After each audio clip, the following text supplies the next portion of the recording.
Hello everybody, and welcome back to the Drift Masters European Championship. It is round one. We are here in Ireland. We're at Mondello Park. The vibe is buzzing, and we are about to get underway with our top 16.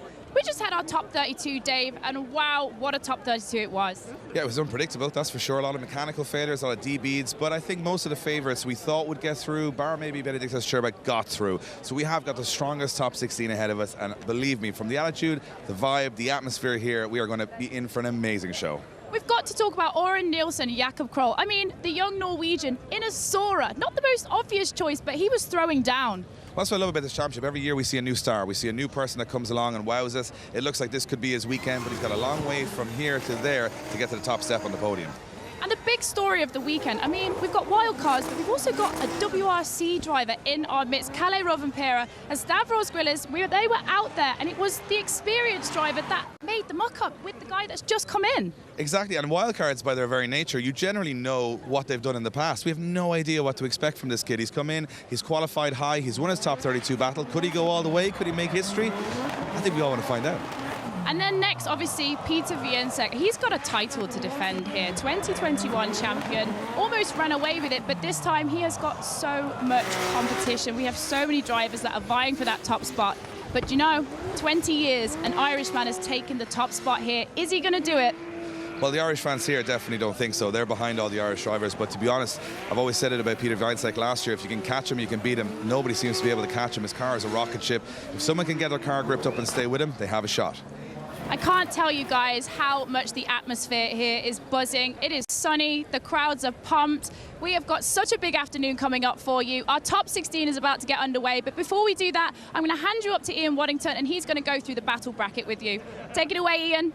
Thanks, guys. Yeah, and I'm up here in a commentary tower, and I am more than excited to get this underway. Here we go on your screen right now. You can see our top 16 ready to rock and roll. It'll be Jack Shanahan to take on Kevin Quinn, McKeever to take on Piscolti, Oliver Randalou once again takes on Max Cotton, Oran Nielsen to take on Adam Zalewski, James Dean to take on Andreas Vasiliauskas, Kalle Rovanperä, to take on Jakub Brzezinski, Connor Shanahan, Torane Kavir, Peter Wiensek to take on Juha Ritten, and that is your top 16 for this afternoon.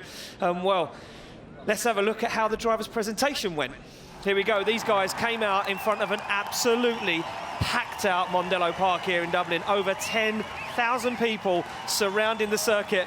And look at that young Max Cotton saying, this is incredible. This is what I have lived for. This is what I have grown to want to do. I want to be in the Drift Masters European Championship. I want to be in front of these crowds. And James Dean stood in front of us, shaking his head, could not believe the amount of support that had come out this weekend to support Irish drifting. So that was our top 16 parade. And James Dean there, absolutely pumped and excited, ready to rock and roll, trying to hold down, as Becky and James were just talking about, that 20-year streak. Dave was saying earlier on, almost 300 drivers have come to Mondello Park to try and take down that 20-year streak, and no one so far successful. And the word on everyone's lips this weekend is that Jack Shanahan is the fastest man on circuit. He is ready to defend that streak, and well, he's up first. He'll be taking on a fellow Irishman in Kevin Quinn, and Kevin Quinn said that he is ready to put the car on the line this weekend to get a sniff, to get even closer to that podium. And there we go, back down the back end of the grid, Kevin Quinn warming up the tyres on the back of that Nissan 200X S15. Look, I'm excited. I know you guys here in Mondello Park are excited. I know everyone tuning in is excited. It's time to kick off Top 16.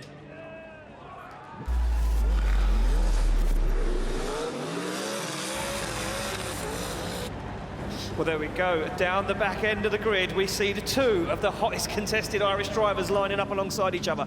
Jack Shanahan, the #1 qualifier, 98 points. You don't get much better than that. And Kevin Quinn sits alongside him, ready to rock and roll. He knows he's got a task on his hands. Or can he take down Jack Shanahan on absolute form?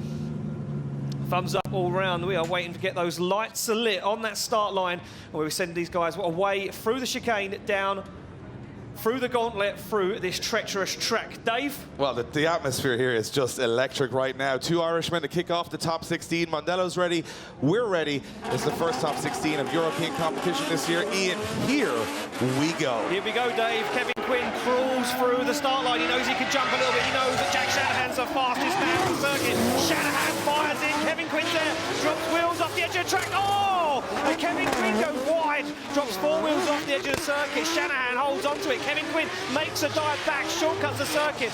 Jack Shanahan on that perfect qualifying line through into the outside zone, looks for the wall, finds it, and across the line, Kevin Quinn holds on. What an explosive way to kick off the top 16, and most of the exploding was turf and grass as Kevin Quinn fires it into the sky. Tried a little too hard, I think, to stay with Jack Shanahan there. The pace Shanahan is carrying through that first corner, I've never seen anything quite like it. No, that qualifying run, I did say 98, it was a 99. I robbed him of a point there, Dave. Yeah, a 99-point qualifying run. Incredible, and the pace, yeah, just comes down to the pace. A lot of guys saying they don't know how Jack Shanahan's car is staying on circuit. And, well, Kevin Quinn can prove that there because he fell clean off of it. Well, I'll tell you why he's staying on the track, because he's brave. He's coming in on more angle and more speed than anybody, but he's got such a confidence on this layout this weekend. 99 in qualifying says it all. Kevin Quinn did everything he could. It's not a slow car, Kevin Quinn's, but he was pedaling to try and catch up to him, made those errors, had to scramble through the rest of the course. Jack Shannon, I think, taking a big advantage here after the first run, but it is drifting. Anything can switch the other way. We watched Shanahan DB tyres here on his top 32 bye run. You know what? That could happen again. That could happen again, yeah. We've seen that happen, as you say, and anything could happen. Oh, and Kevin Quinn having a word with our start line marshal, maybe an issue with the car. Oh, and the helmet's coming off. For Kevin Quinn, Dave, this could look like a problem. Yeah, very flustered looking Kevin Quinn in the car there. You can see he's trying to explain to the starlight marshal whatever issue he's having or whatever's going on. I'm not sure. It's high tension stuff here. I mean, it is a fun sport. There's a lot of good competition. And he's out of the car, Kevin Quinn. Something not right with the car. And it looks like Kevin Quinn will be bowing out. He's debeated a tyre when he hit the grass. He's having a look at the other side of the car. He's all smiles. Oh, Kevin Quinn eliminated from competition due to a debeat, and of course cannot start the second run with only 1 tyre on the rim, meaning that it looks like it's going to be an automatic win for Jack Shanahan. He hasn't done 2 runs of a battle yet. I mean, look, if you're talking about a weekend, the way to kind of seal your championship hopes, Jack Shanahan right now is thinking, luck is on my side. As you always said, Dave, to me, a little rub of the green. Well, it's a golf phrase, but I like it. It means that, you know, he's just getting a bit of luck. But look at Kevin Quinn; he's absolutely debeated there. And of course, because so many cars have gone off the circuit at outer zone 2, what's happening is it's digging down. It's becoming more rough, and there's a lot more rocks there. So Kevin Quinn will retire from competition. Jack Shanahan will head on to his top 8. What a brilliant start for Jack Shanahan. Qualifies first through top 32 and now through top 16. Shanahan going into the top 8. A lot of the Irish fans here in attendance pipping him to be the man to hold the fort and the 20 years of history. And let's see if a little wave to the crowd as he goes by. He wants to keep everyone pumped here in Mondello Park. He wants to make sure that everybody's ready to keep cheering. And Jack Shannon hasn't been tested yet, but he will be. Yeah, he hasn't been tested yet, as you say, but we are moving along thick and fast. And Jack Shanahan will take anything he can at the moment to get an easier ride through to that final 4 into the back end of today. And Kevin Quinn's going to make his way back to the paddock. We look forward to the next battle. And there we go, we're going to make it official. Jack coming down outside of the well, look, these are 2 guys who've been entertaining the Irish audience for years. They're now on a European and world stage, and they've got so much support here. But it's going to be a pretty obvious decision from where I'm sitting as Jack Shanahan gets the win and goes through to the top 8. Jack Shanahan, 1 Irish driver into the top 8. We're keeping an eye on that story. And Jack, disappointed that Kevin Quinn, and I won't use lip syncing there, but very disappointed that Kevin Quinn couldn't make the second half of the run. This is what makes Irish drifting and world drifting so different, is that he's annoyed that his opponent couldn't give him a better fight. Yeah, I mean, look, he wouldn't have wanted a win like this, even with a debeaded tyre. Kevin Quinn still going to put on a show to finish off what's kind of left of the rest of the tyres. Makes his way off the circuit. And Kevin Quinn was telling me that car is now up for sale, and I'm going to say it was never abused. It was absolutely perfect condition. It's never had a hard day in its life. Never raced or rallied, I think is the term. That's the term, yeah. So we go back to the start line. Here's an interesting one. I mean, what way do you call this? Dwayne McKeever on the start line. He's not in his current car, his normal 180SX, having engine failure. Now he's in Darren McNamara's V8-powered PS13. However, he goes up against Kevin Pacific Piscotty, who took out Benedictas Chirba in the top 32. I could not call this one. It's too unpredictable. It is very, very unpredictable, David. Kevin Piscotty sits on the line now saying, well, I wanted a strong season. I showed up last year, put in a good contender for it, but this time I mean business. I'm coming back swinging, but Dwayne McKeever on the ropes in a moment. Can Kevin Piscotty smell blood in the water as Dwayne McKeever fires in? Piscotty comes in hard, shallows up the angle, looks and waits for Dwayne McKeever to position that car. Now Piscotty starts to fall apart. He doesn't find the outside zone. He shortcuts the circuit. Oh, finds the front wheel though as Dwayne McKeever fires the back of that PS13 in Kevin Piscotty's face. On the outside zone goes McKeever to the wall. Piscotty nothing in this one, Dave. He got right back into it, Kevin Piscotty. Had a little bit of a wobble on the first corner, a little bit of understeer, I think, and then once he got it hooked up, he was back on the door of Dwayne McKeever. We have fans in from all over the world here this weekend. I've got friends here that have come, drivers from the Middle East, drivers from the US. They're all here to basically celebrate this European Drifting Championship. Amazing. But Dwayne McKeever, I think, will be celebrating at the end of this run. Very solid lead run for him. Piscotty out, missing that inside zone, and you can see just not hooking up exactly as he wanted. An average speed of 70 kilometers an hour through the track for Dwayne McKeever, which is a pretty fast pace if you look at the second half of the course. McKeever getting more and more comfortable every lap in this car, and you know, he's used to a turbo setup, he's used to a very different suspension setup. He's having to adapt, but right now, if he could, you know, do a good chase run here, he could salvage some championship points at least by going through to the top 8. But Piscotty's in Dream Street here. He's just pulling it out of the bag every run. Let's see what happens when we switch him around on the second half of this battle. Piscotty from Hungary, Dwayne McKeever from Ireland. Let's see what happens. Well, let's see what happens. We wait for the lights to light up. We get the nod from both the drivers. They look down for that start line. As soon as that bottom light illuminates, they're good to go. There we go, off the line. Piscotty to lead. Dwayne McKeever to give chase. Now McKeever needs to stick that PS30 to the back bumper. Oh, he does. He goes for it. Piscotty fires in. He's hot. He's on the dirt, though. He's going to shortcut. But can he make it out to the outside zone? He does. He scrubs the speed. Now McKeever scrubs and shortcuts that outside zone to find the side. And the E92 BMW as they transition back up to the wall. McKeever absolutely flying. He's glued the front wheel to the door and across the line. What a run from Dwayne McKeever. Unbelievable. I thought he was definitely going to make contact coming to that first wall and that outer zone. I mean, Darren McNamara, who owns this car, must be wincing at every moment. Beautiful car. It's still beautiful for the moment. But what a run from Dwayne McKeever. He knew he had lost a little bit of ground. Look at this on the initiation. This is over 100 miles an hour, folks. And that's how close they are. Incredible stuff from Piscotty. Piscotty cutting the corner a little bit. Does a good job in the lead run. He's looking very strong. But just outside zone miss from Piscotty. And then McKeever on a really inside line here, trying to get that proximity back. Makes a late dash effort. Judges will be watching that. But you know what? Exciting. Close, amazing proximity. It's what we want to see from the Drift Masters European Championship. And Dwayne McKeever bringing it in spades towards the last couple of wall zones. Watch the transition here, how close he is to the rear bumper. Transitions on the wall and up onto the rear quarter panel. Dwayne McKeever looking very strong lap by lap in that car. There we go, look at this, nice slow-mo shots from our Phantom camera down there on the track as Kevin Piscotty fulfills all of that outside zone. You can't even see Dwayne McKeever in that Group D PS13. There they are, those guys out on circuit. Yeah, fans here appreciating the action in front of them. Dwayne McKeever looking to take another stride for the Irish, but look at Piscotty, he's in Dream Street. He's had an amazing weekend. Imagine taking down Chirba and doing McKeever. That would be one way to do it, but let's see what actually the judges think. And going through is Dwayne McKeever. Dwayne McKeever gets the win and goes through to the top 8. Setting up a Jack Shanahan versus Dwayne McKeever first top 8 battle. And you think about it, that's a lot of history right there. Dwayne McKeever will get in the car. He's going against Jack Shanahan in the top 8. Piscotty out at this point, and Dwayne McKeever just much more proximity than Piscotty brought. And that's, you know, the judges are looking for proximity on this track. And Dwayne McKeever brought it all the way through the end of the course. There was some moments from both drivers that weren't perfect in that one, but Dwayne McKeever just brought that X factor to get him through to the top 8. So there we go, through to the top 8 goes Dwayne McKeever. We go back to the start line. It will be Max Cotton to take on Oliver Randalou. Randalou on the line. And Max Cotton says, how is your luck? I come to the Drift Masters European Championship last year. We go to Austria. The first battle I get for the weekend, Oliver Randalou. I come to the first round of the 2022 season. Who do I get? Oliver Randalou. Yeah. And I mean, the thing is, though, you can put it up to these guys, these seasoned pros. He's 17 years of age, Max Cotton. He's a really nice guy, really nice kid.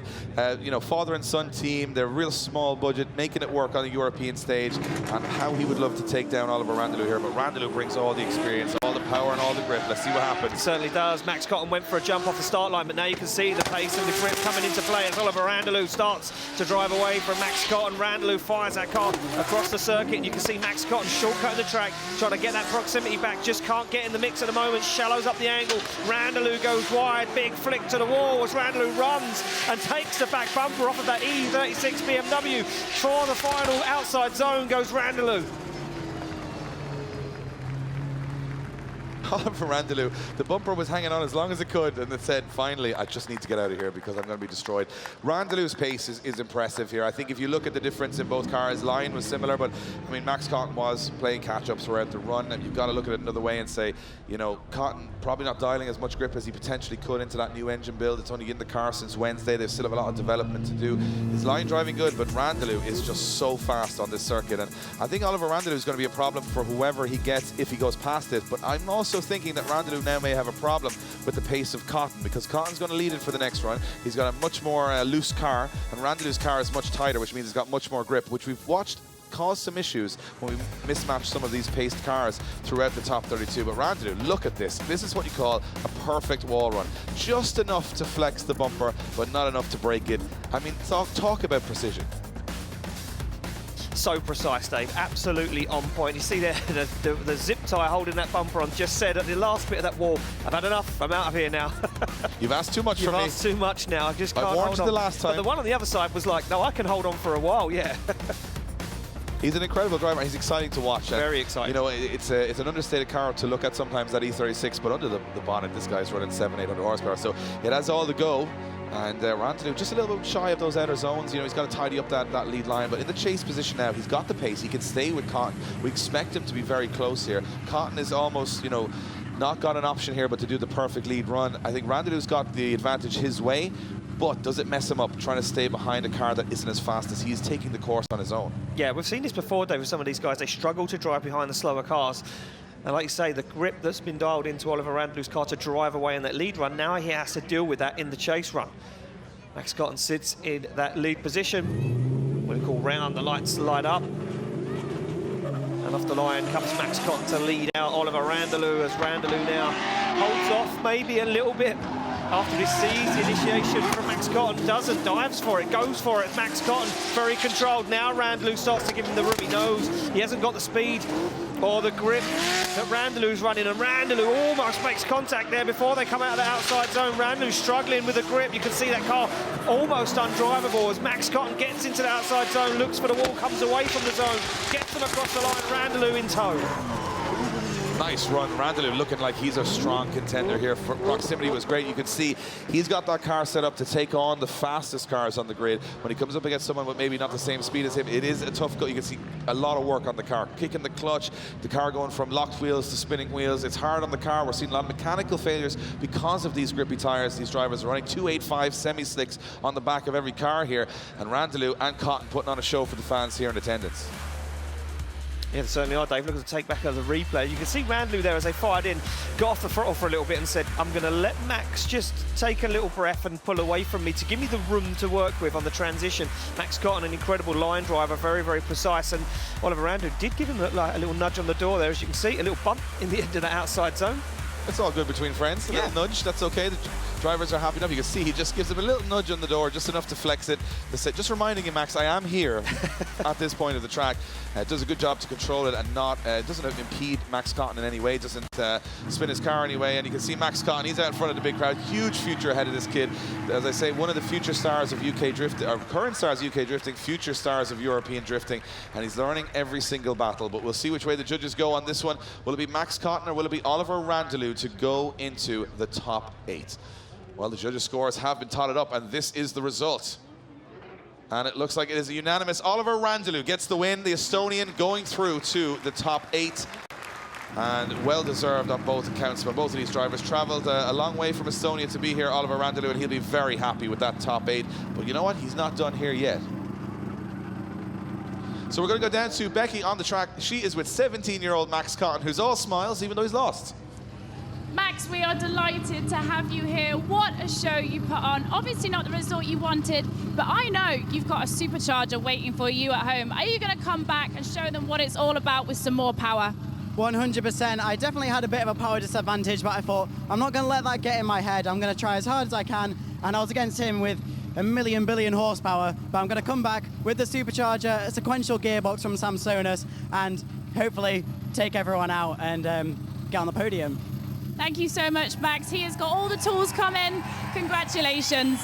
Well, the Irish fans enjoy Max Cotton's confidence. I love the confidence of these young guns, man. I think it's what the sport's been missing. Everyone's too polite. I want to hear guys say, I'm coming back and I'm beating everybody. I love that. I like that bit of a little bit of trash talk, you know what I mean? Yeah, the smack talk. It really brings something to it, you know. These guys are almost too polite half the time, and it's really nice to get what they actually feel out of them, Dave. And sometimes, you know, in the situation, the heat of the moment, they don't really want to say what they want to say, but now the characters are starting to evolve, and we're so far into this now that they're like, well, I've got nothing to lose, I'm going to tell you how it is. Exactly. We move on to one of the battles I've been watching line up for quite some time. This is the one I wanted to see. Oren Nielsen is unbelievable in that Toyota Sora this weekend. The Norwegian driver qualifying super high and making light work of his top 32 battle. He goes up against ex-European champion Adam Zalewski in that yellow GT86. And Adam Zalewski, you know what, he wasn't happy last year, sitting, you know, third, fourth in the championship. He wants to win this one. So Adam Zalewski on the start line. He has gone all the way to the podium in Mondello Park before.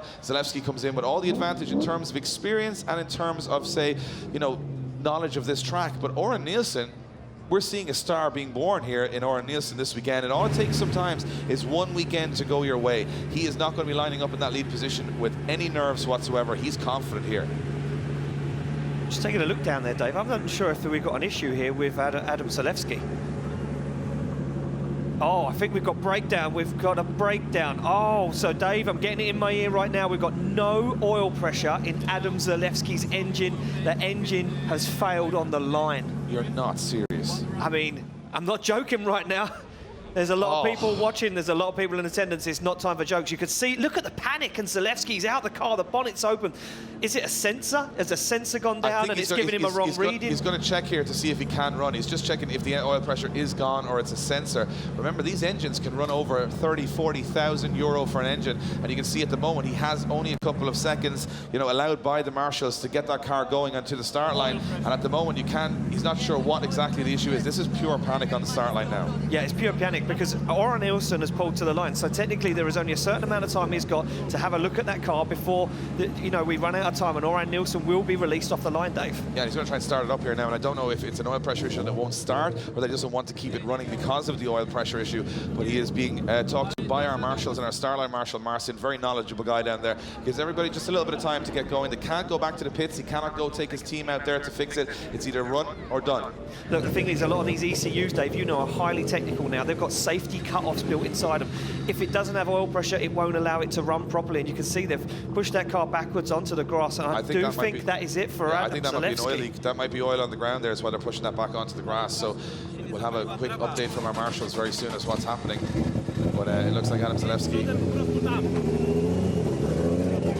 is done. It looks like he's done. He's turning back. Oh, wow. Pits. I think that car is he's got an issue. He doesn't want to run it. I think that's a fair point. First round of the championship, you don't want to lose an engine and therefore be chasing your tail trying to get an engine in that car from Austria. And Adam Zalewski, I mean, he'll be good with that.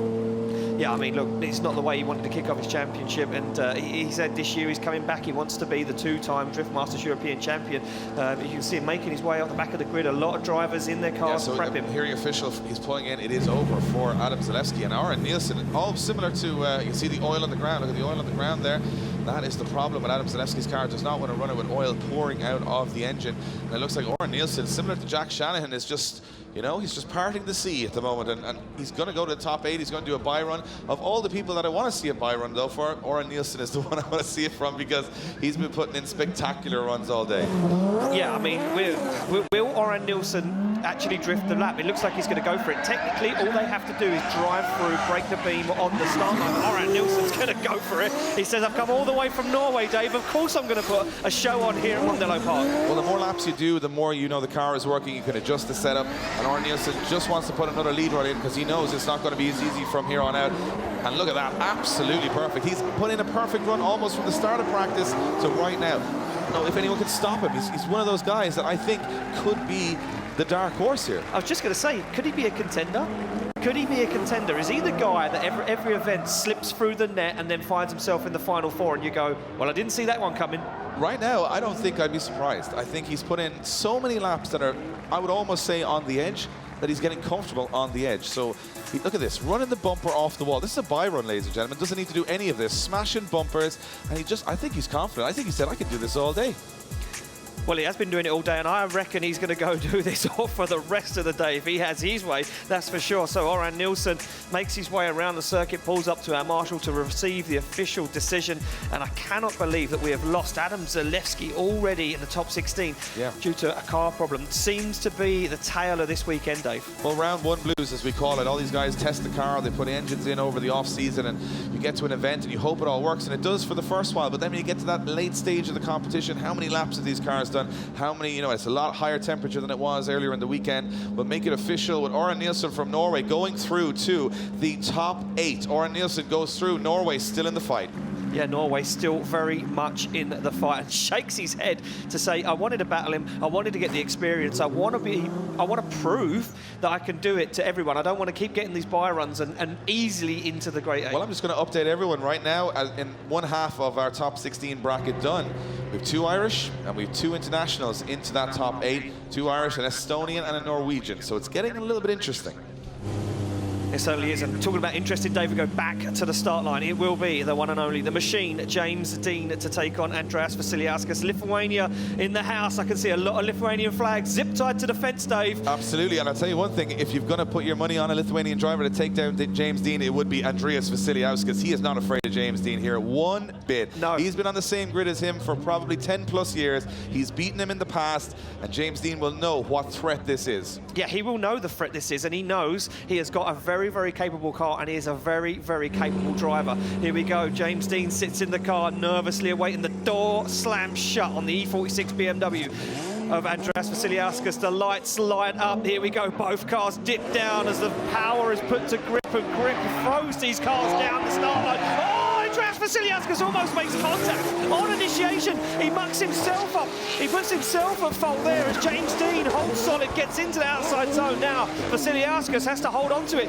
Shortcuts the circuit, looks for the front wheel, goes for a brave transition as Dean sticks the back end to the wall. Vasiliauskas gets lost in the smoke. Can he drag it back in? I don't think Vasiliauskas has got the grip. Wow, what a run from 2 of the greats of European drifting. James Dean undisturbed in the lead position, but Andreas Vasiliauskas, well, he risked it all. He gambled it all in that first corner. I thought there was going to be a huge crash there as he almost made contact with James Dean before they even initiated. And then Vasiliauskas, as you said, got himself on the wrong line from that point on. Well, you've got to do it. Watch it. Look how close he is to the back of Dean's car at 100 miles an hour. But as they initiate, Dean goes on big angle. I think that's thrown Vasiliauskas. I think he thinks Dean's gone on too much angle, and Dean goes, you know what, I got this, and he transitions back, and Vasiliauskas is like, oh no, I thought he was going to spin. And I would always say, never count out James Dean, no matter how much angle he's on.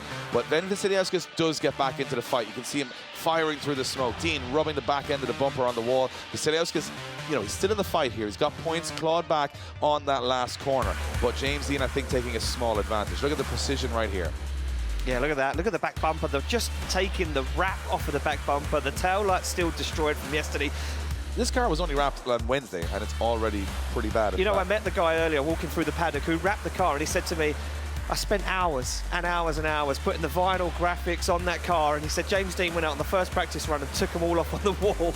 Remember, guys, the parts for these cars are the same price as parts for normal street cars. So, a tail light is the same no matter what. So, you're smashing them every lap. It's not cheap stuff. But James Dean has that carbon Kevlar body kit. This is actually, if you don't know, this is actually an S14 with an S15 front and rear end. Try and get your head around that. He calls it the S14.9 because it's almost an S15. He's now going to be in the chase position, and I think he's hungry for this one. I think he wants to take down Vasiliauskas right from the off. Yeah, he's going to go for it, Dave. Look at this, goes onto the back bumper. Vasiliauskas, nice, fast initiation. But look at Dean, higher up, higher into that outside zone as they fire through now. Vasiliauskas falls short of the outside zone. You can see Dean having to adjust, having to think about where Vasiliauskas is going to position that car on track. Vasiliauskas goes for the wall, clinical as always, but he falls out of the outside zone again. He's trying to drive away from Dean, but he's making a mess of it. Not the cleanest of lead runs there. James Dean having to adapt a little bit. I mean, I saw James take a couple of hesitations in the chase position as well. It was a bit of a scrappy one. I think the judges are going to weigh back maybe onto the first run a little bit more. Not the perfect lead or chase there, and again, when it isn't the perfect lead, the chase will always get the lenience, but the Irish fans will be hoping James Dean does get the call. Vasiliauskas definitely giving the judges something to argue about in that second run. And watch this, James Dean throws in very heavy. Vasiliauskas very wide on that inner zone, and James Dean gets up close and personal as they come through. You can see just about here, Vasiliauskas transitions quite early, quite fast. Dean has to make kind of an evasive maneuver, but Vasiliauskas only getting to that outer zone very late, if even getting to that outer zone. And then at this point, again, trying to be very fast through the track here, Andreas Vasiliauskas. Look at that, right to the wall. Phenomenal run. Vasiliauskas, though, dropping again out of that outer zone and dialing on a lot of angles. So not the perfect lead run. James Dean, not the perfect chase run. It's a little scrappy. Let's see which way the judges call it. So cool to watch these guys just rub that wall with such precision. It's amazing. And these cool shots from the drone and these cool shots from the Phantom camera. Look how close it... How do you do that? How are they doing this every run? Like, just look at all the little scratches. Just the paint, just the vinyl wrap, just scratched on the wall. Incredible stuff from Andreas Vasiliauskas. I couldn't even park a car static that close to that wall. Never mind drifted. It's crazy. So our judges having a little bit of a deliberation there of who's going to go through to the top 8. James Dean's all smiles, Vasiliauskas all smiles. And one of them won't be all smiles in a couple of moments when we see the result drop in. Going through to the top 8, who's going to get the call from our 3 judges? It's going to be James Dean getting the call and going through to the top 8. Kevin O'Connell, I'm going to jump back to you quickly. Scrappy run there from Andreas Vasiliauskas and James Dean on the second. What way did you guys call that one? Yeah, I did. To be honest, Dave, your commentary was pretty accurate there. It did really come down to the first run where James had an extremely clean lead and Andreas making a lot of errors there. He kind of got caught out from the initiation point and then was playing catch-up for the rest of the run. So James had a significant advantage going into his chase run. Andreas definitely not as clean of a lead run as James, making a lot of errors, barely getting into a lot of the outside zones. And James dealing with that line, but just having enough proximity just to get the win overall. Thanks, Kev. And of course, Becky is down with the winner, James Dean, right now on circuit. He must be very happy, Becky. Congratulations, James Dean. Obviously back in Ireland, back in front of a home crowd. Woo! It's great to be here, but you've got to let us know.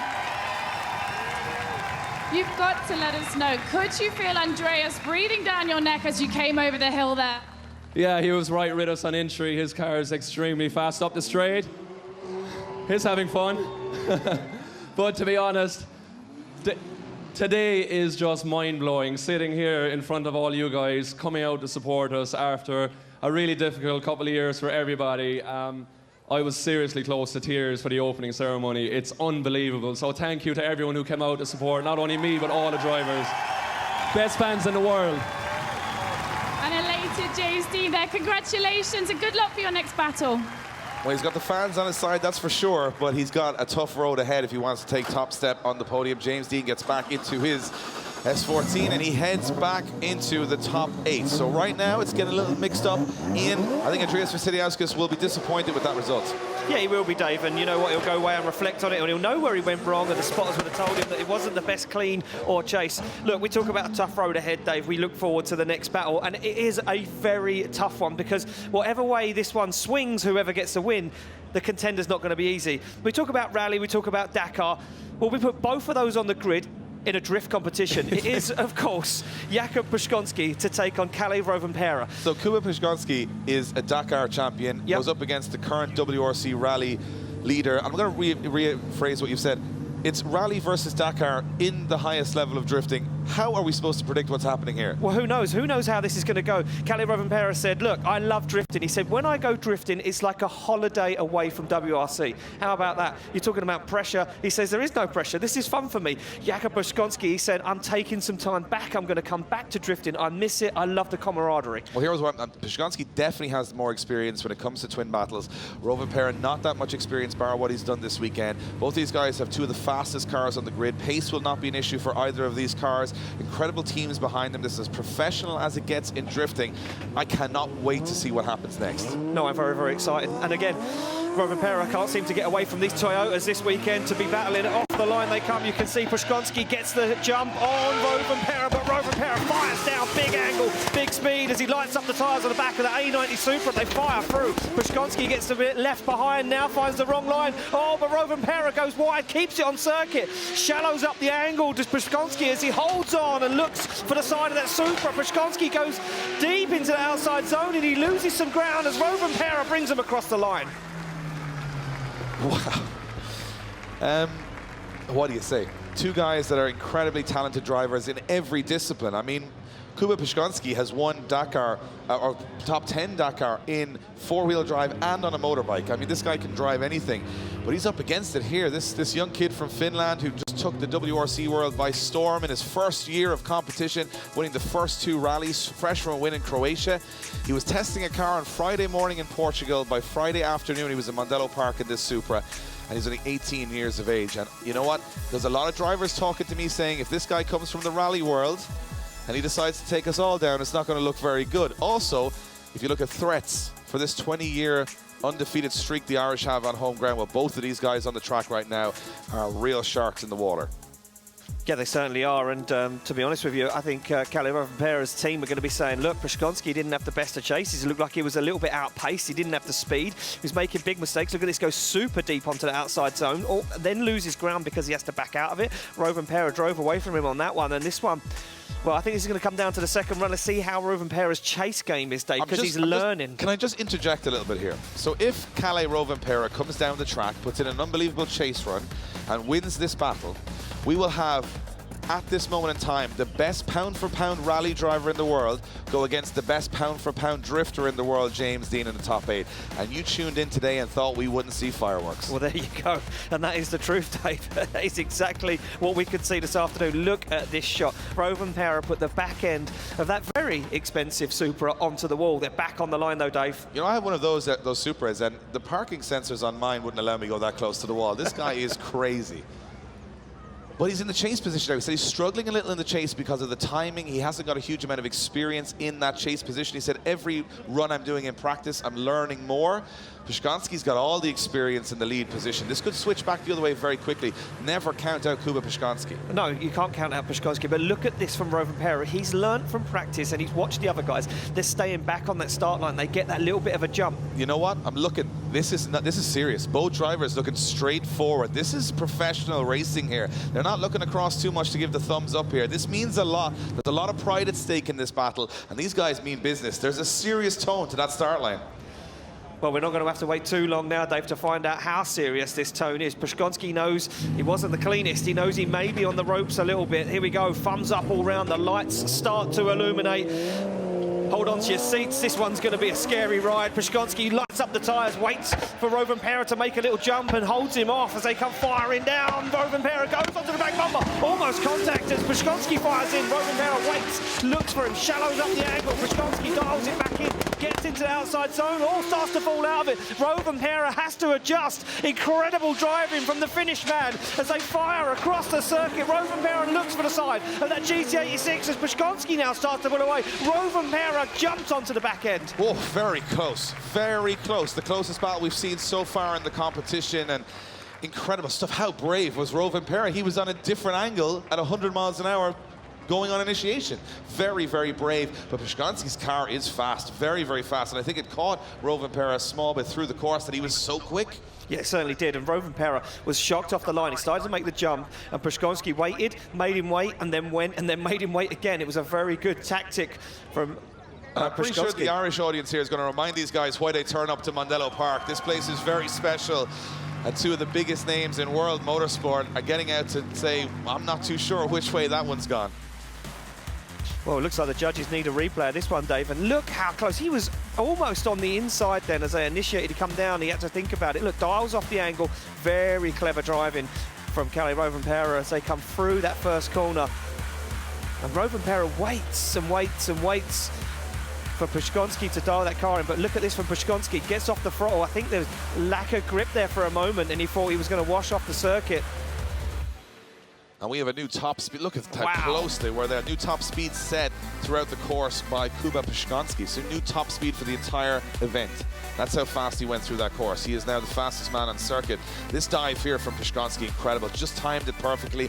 Pszczonski goes into that outer zone. You've got to say that lead run from Pszczonski is inch perfect. Rovanperä on a little bit too much angle in the chase there. Just couldn't get right up onto the door as they finished the run. So it's going to be very close from the judges here. Watch this. Rovanperä comes in, washes a little bit wide, keeps one wheel on the circuit, so that's going to be a deduction for Rovanperä. However, Pszczonski making some errors in his chase runs, so this is balancing out very, very close.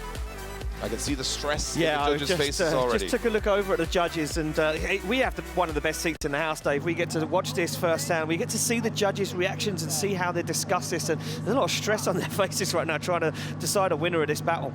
I mean, where in the world would you see a Dakar Trophy winner, the current WRC points leader, standing in front of a grandstand in Mondello Park in 2 drift cars? I mean, how far has this sport come in the last 20 years? This is what it's all about. The Irish fans know something special is happening here today. They're so loud. I'm so proud of all the Irish fans today. They are absolutely pumped.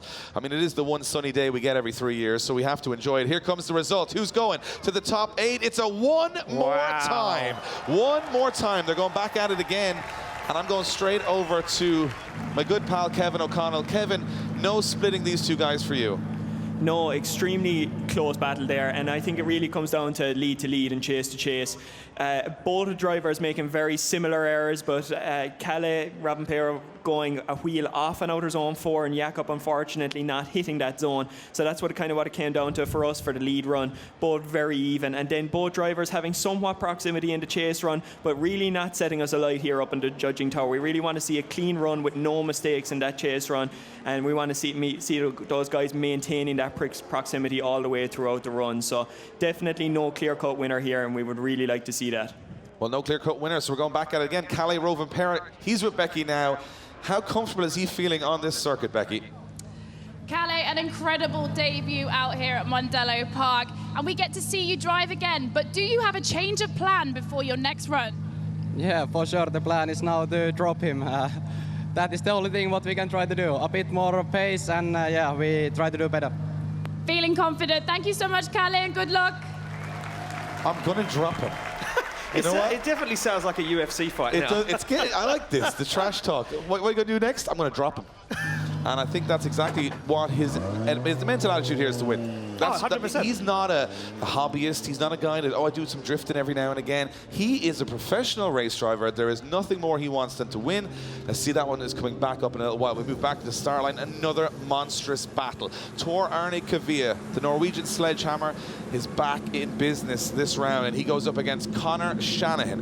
And Conor Shanahan with an amazing qualifying run, qualifying in 3rd place. However, Kvia would love to take him out and put that bright pink 180SX into the top 8. This one is going to be close. This one's going to be more than close, Dave. Look at the heat indicator. Only 1 bar facing towards Conor Shanahan. That says to me that look at the proximity, the intimidation from Kvia. We know Kvia. He turned up the first ever time that we went to a Drift Masters European Championship event in Poland, and he blew the doors off the place, and he blew the doors off his own car. He's back this weekend. He's back on form. He's back to do it again. And look at this. Thumbs up all round. The lights light up. Here we go. They come off the line. Kvia knows he needs to get through Shanahan to get a taste of that champagne possibly later on today. Shanahan fires in though. He's quick, he knows what he needs to do, but look at this from Kvia. Balances that car, gives him some room now. Shanahan deep into the outside zone, but look at Kvia, stands on the throttle, dials on the foot brake as Kvia finds the back end. So Shanahan's 86, Kvia not messing around. Looks for him once again as Kvia goes for the door. Can he get there across the line? Of course he can. Well, Kvia came to play this weekend, and that was a phenomenal chase. Probably the best chase run we've probably watched all day. Incredible stuff. Stayed with Shanahan, of course. Shanahan on a phenomenal lead line there, allowing Kvia the confidence. And of course, knowing how good Conor Shanahan is, he has the confidence to go close. And boy, did he use that advantage, and he went close everywhere. Yeah, he wasn't going to take any risks. Look at this. Conor Shanahan fired that car, and he did everything he could do in that lead position. And Kvyat, for me, did exactly what the judges were asking for. He matched the angle, matched the proximity, and absolutely fulfilled what they requested in that driver's briefing this morning. Look at Kvyat, locks up the foot brake, says, "What? I don't want to go too close. That pretty car, that GE6, I don't want to put too many tyre marks on the door." And look at this, just balances the car perfectly right there. Good transition from Kvyat. They come back, waits for the transition, both get onto the wall, into the outside zone, and Kvyat gets there across the line. Look at this, absolutely incredible. Kvyat on point, dialed in. And we're just hearing from our telemetry team that is the highest rate of imitation or mirroring the lead car that we've seen from any driver in the competition so far. Here's what I think. I think Kvyat's got a big advantage after that first run. He's putting the pressure on Conor Shanahan here. He certainly is. Look, he's saying, look, we're coming. You talk about coming and winning the championship. You keep saying, Conor, you want to win the championship. You want to be the best of the best. Well, you've got to beat the best.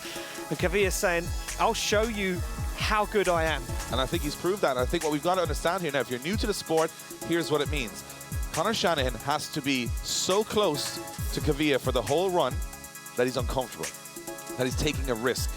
And Shanahan will know that he's not going to win this battle unless he does something sensational from the off.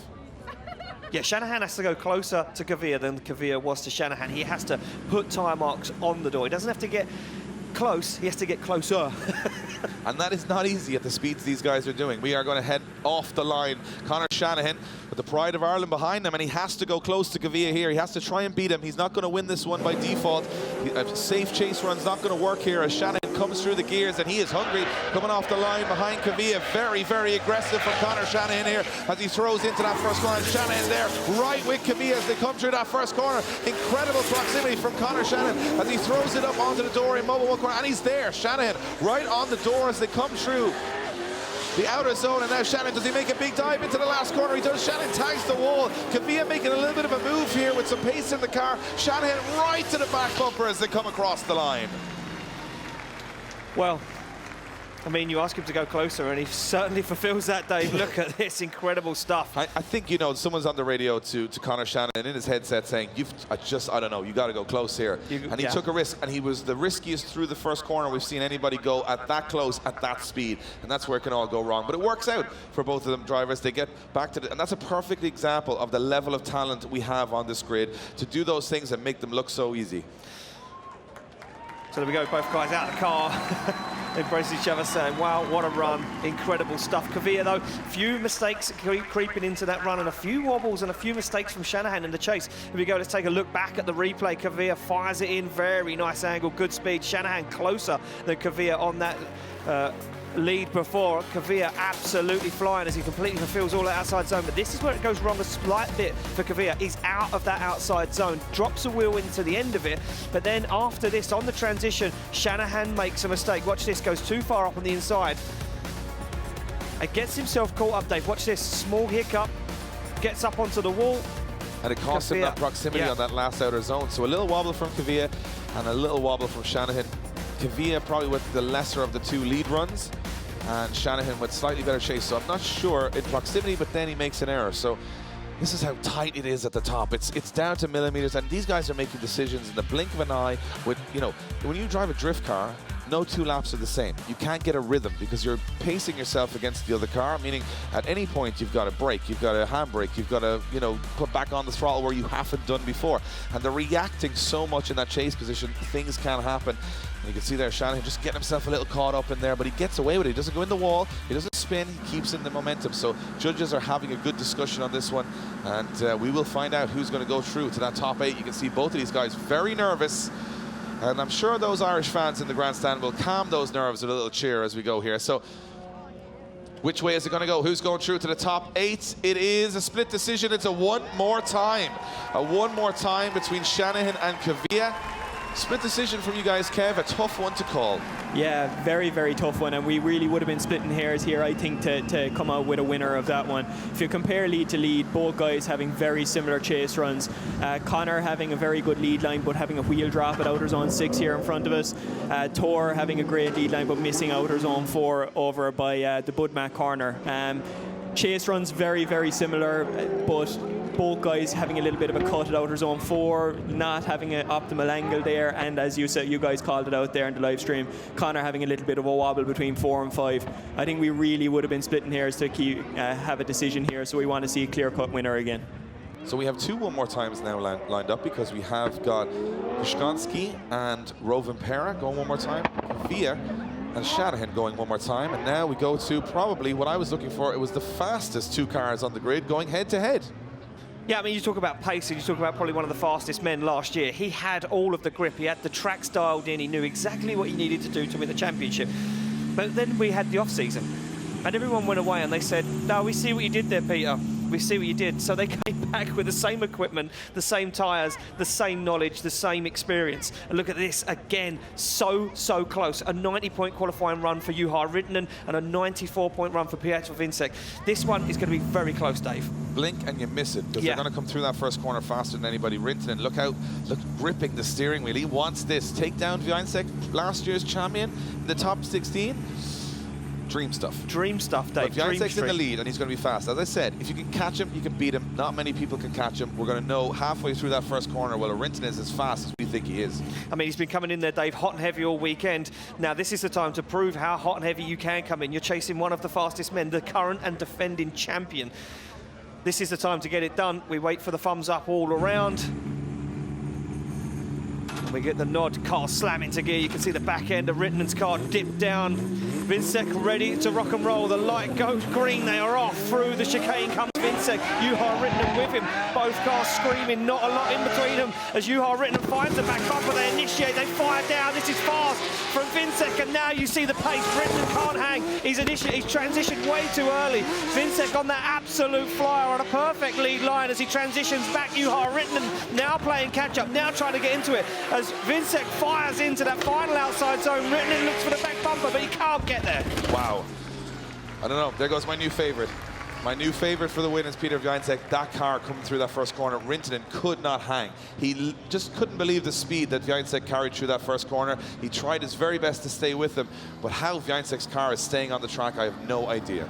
We was talking about this earlier, and Kevin Quinn said to me, you know, there's so much tyre rundown on the rundown onto the initiation that the car won't spin the wheels as you're going down. That's how grippy that part of the track is. That just goes to show you how much grip they've got, how fast they're coming into that first corner. We talked about Vincek last year, one of the fastest drivers I've ever seen, but look, watch, he comes through here so fast and on the perfect line, so he's not sacrificing anything, and then all of a sudden we have Rintanen dive through the smoke, make an error. So the advantage with Peter Vincek, but he looks the strongest in that lead position. We talk about Jack Shanahan. We haven't watched him be tested just yet. We haven't watched, I suppose, James Dean be tested as much as we would like to see. What I'm thinking right now is you've seen Peter Vincek come through there faster than any driver so far.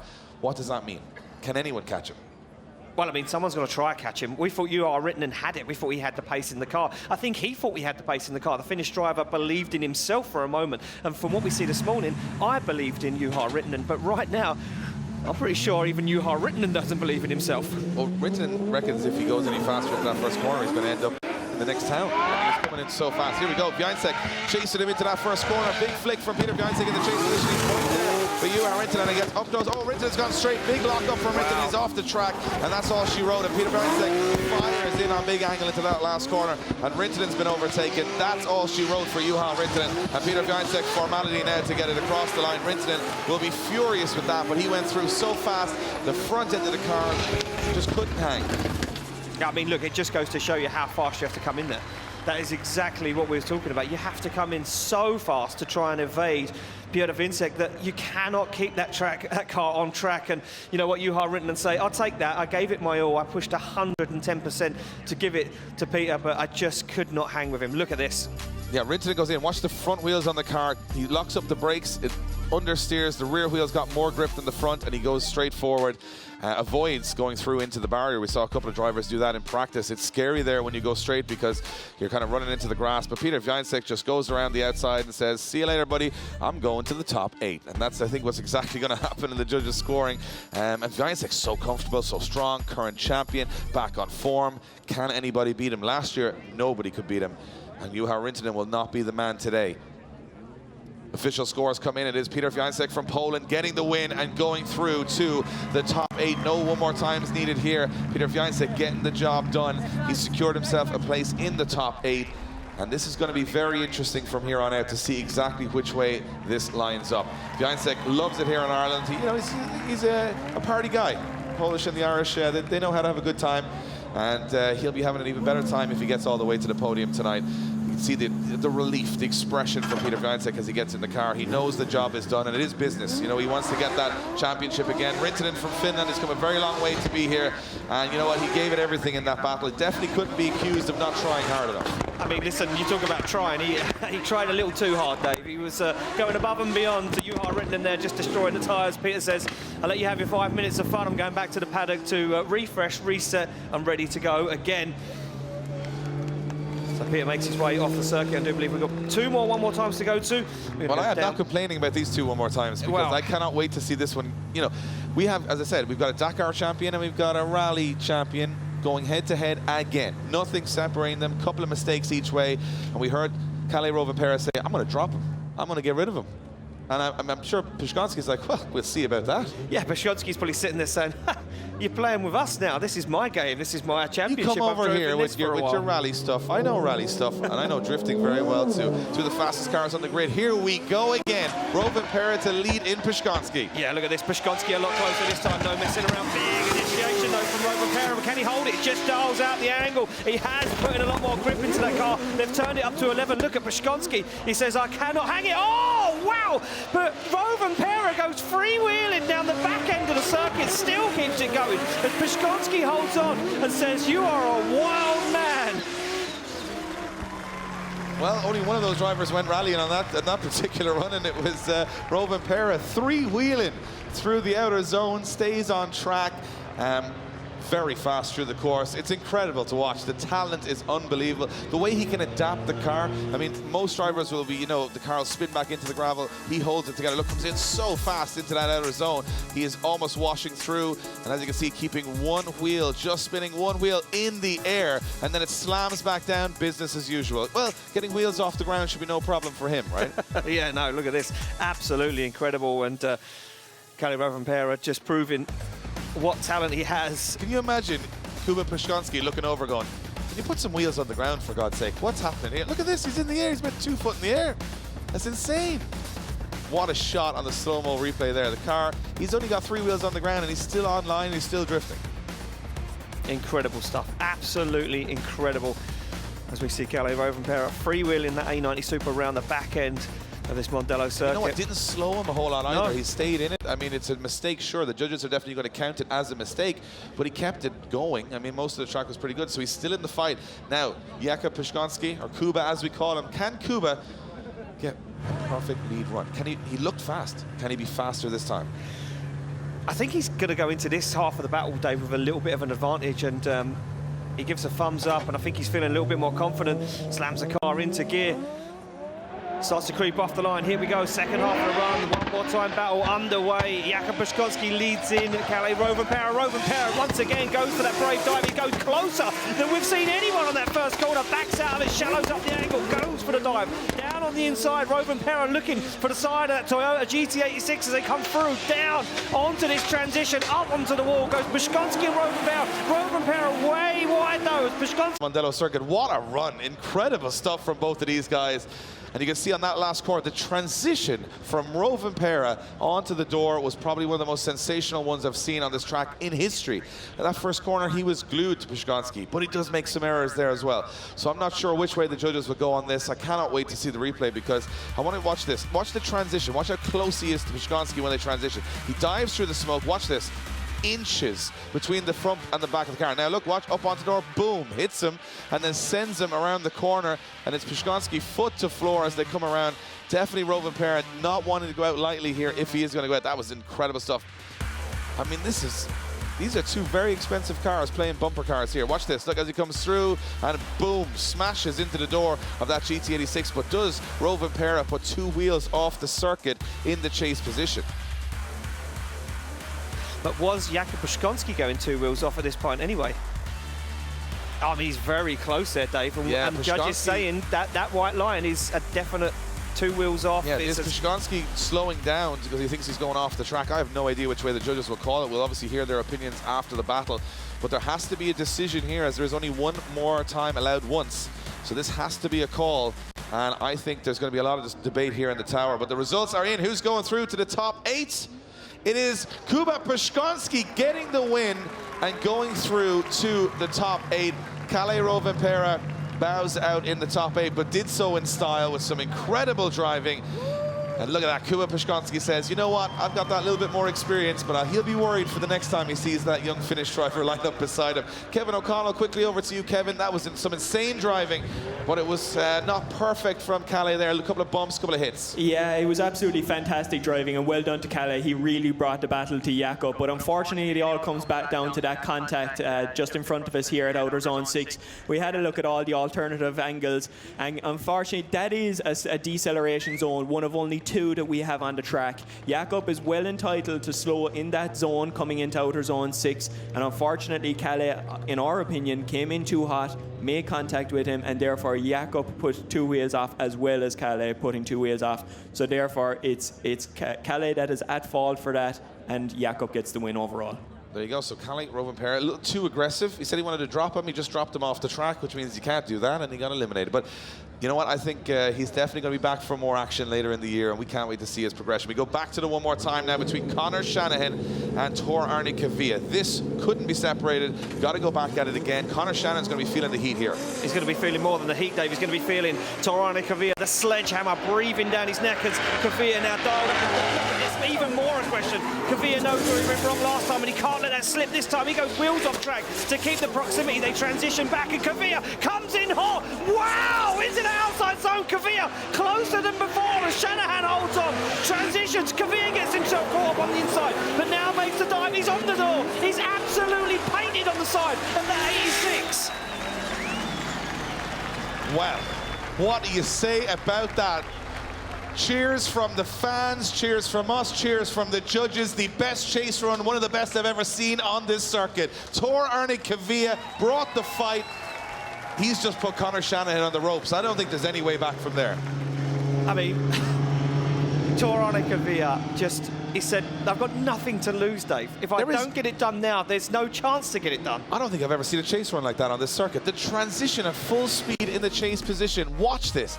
Goes in brave, stays with him, and then watch the transition. We see a lot of guys getting close here, but they back off. Kavia doesn't back off. He stays in, and then watch this. Full throttle on the transition. You think he's going to hit Shanahan on the door. No one's done that so far.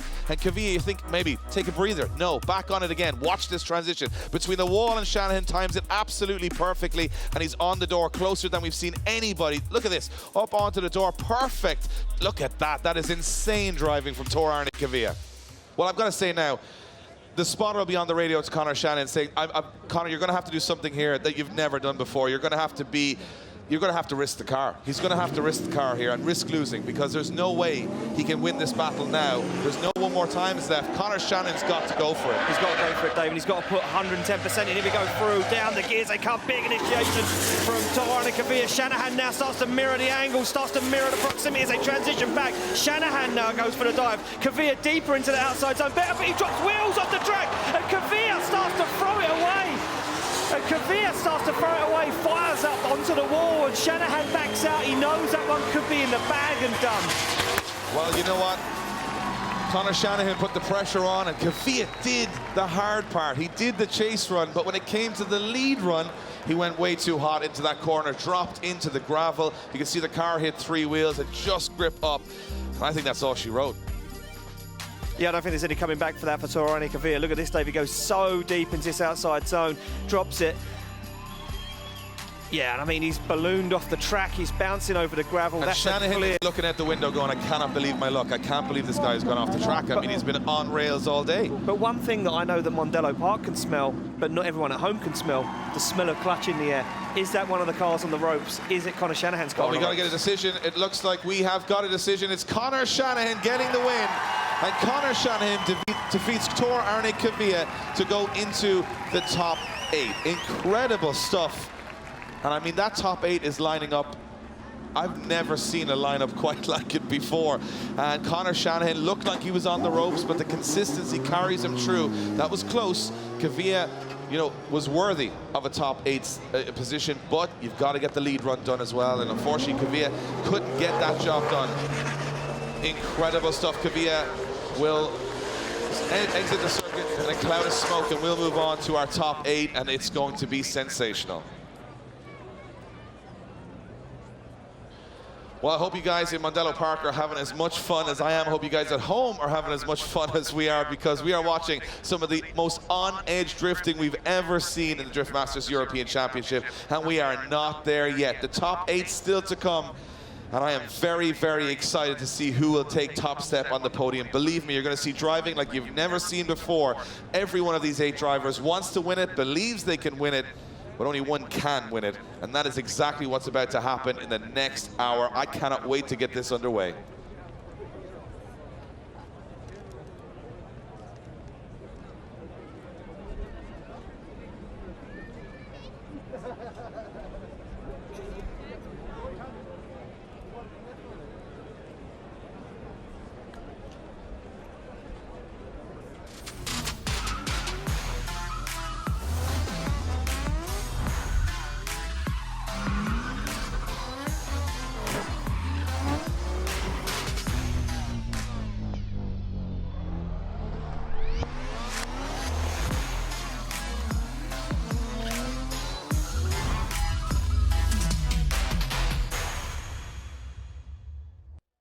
Ladies and gentlemen, welcome to Mondello Park for round 1 of the Drift Masters European Championship. With the top 16 decided, we now move on to the top 8. The Ireland defending 20 years of undefeated history in this venue and in this country. But there's a lot of big drivers that want to take them down. We move towards the top 8, where the 8 best. We started with 60 drivers, then only 32 qualified. Now half that grid is gone, and we are left with the best 8 drivers in the world right now, maybe. Well, they're about to prove that over the next couple of hours. We are at the start of the championship here in Mondello Park. We then move to round 2 in Greenbach in Austria on 18th and 19th of June. Round 3, we head to Sweden for the first time on the 1st and 2nd of July. Then it's Riga, baby, in Latvia on the 29th and 30th of July. Then we move to Ferropolis in Germany for the 19th and 20th of August. And then a full custom-built tarmac stadium in Lodz in Poland finalizes who's going to take home that trophy. But today, that's where the journey starts. Get a good result today, and you're getting closer to being a European champion in that top 16.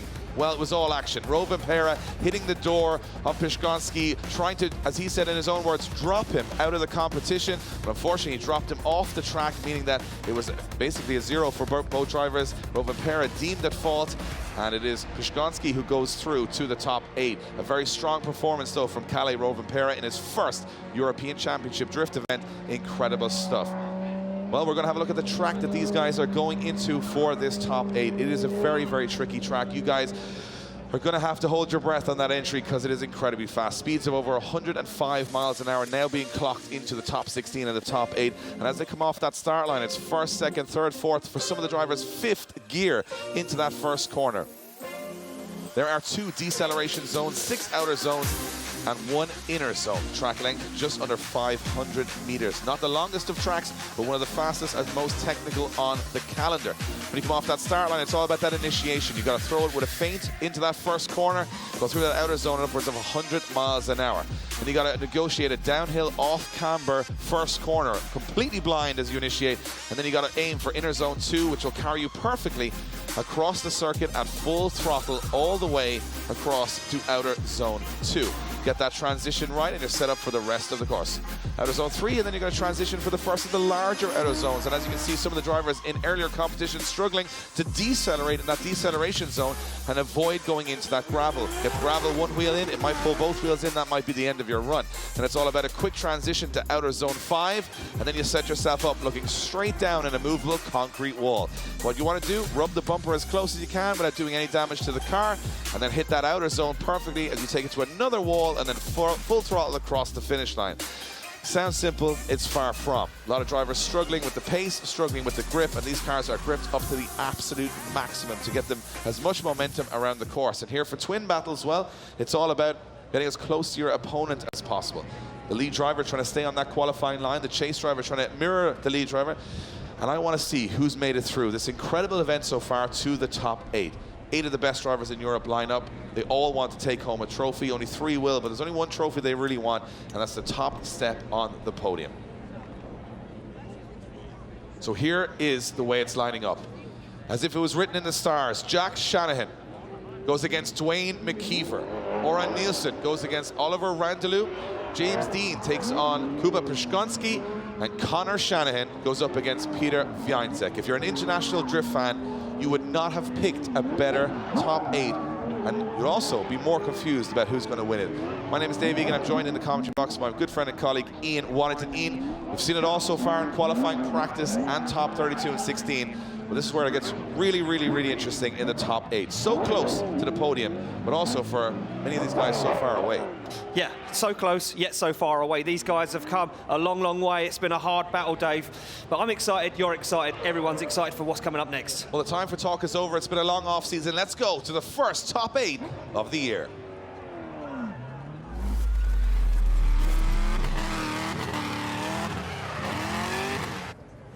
Well, as if it was written in the stars, the 2 men that came up through the Irish ranks together. One from the north of the country, one from the south of the country. They've battled each other for championships for over 8 years. They go to Europe, they go to their home event, and they're looking across at each other again. McKeever versus Shanahan. Those 2 names have rung loud and proud across every circuit in Ireland and the UK, but now it's when it really matters. McKeever in a borrowed car, Shanahan in a working, perfectly GT86. This is going to be personal. This is going to be one for the record books, and both of these guys know each other so well, Ian. There's going to be no backing down here. No one's going to back down, Dave. It's not the time to back down now. It's time to stand up, move forward. Here we go, through the gears. Down they come. Dwayne McKeever on the back bumper at GT86, but he shallows up. Big error from McKeever as he takes the car onto the grass.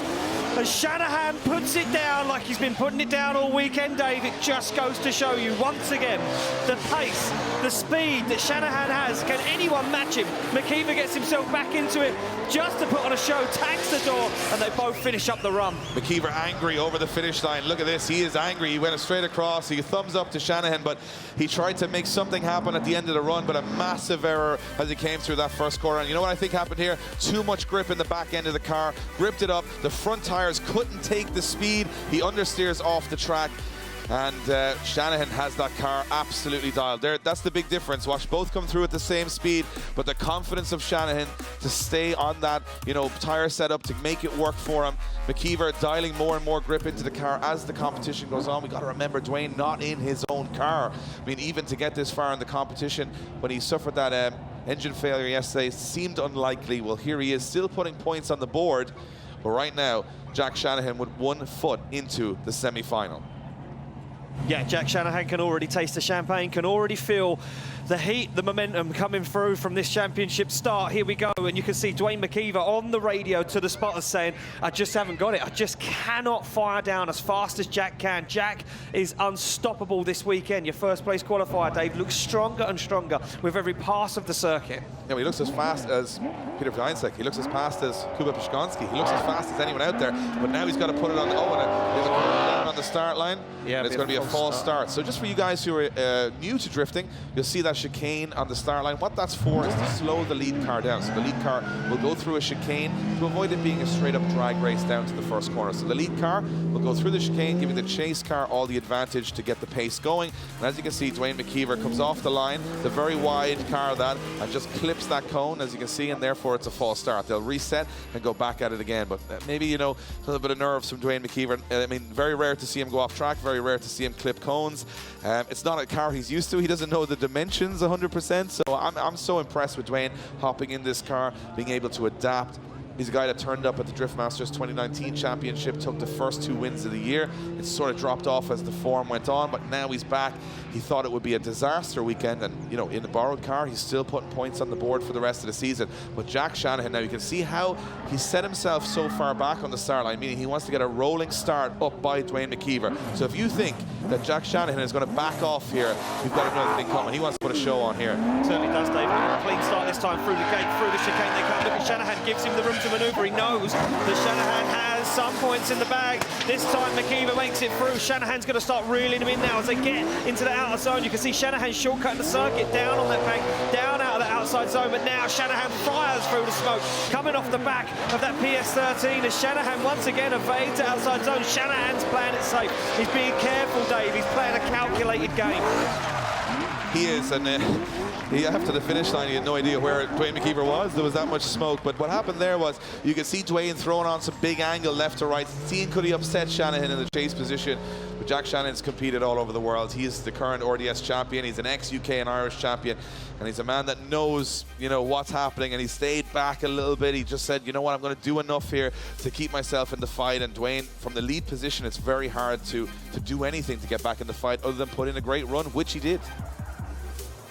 He certainly did, Dave, and look at this, the smoke that he fired up right in the face of Jack Shanahan. Jack Shanahan transitions back and says, where did Dwayne go? Did he spin?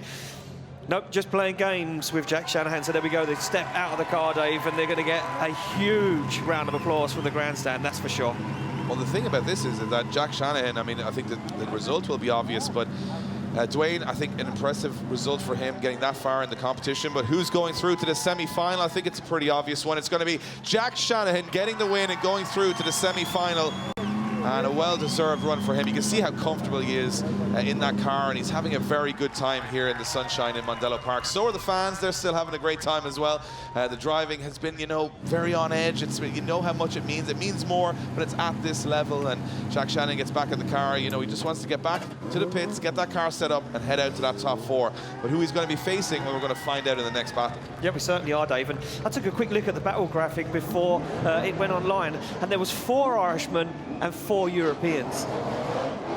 Are you telling me we are split right down the middle? We are split, Dave.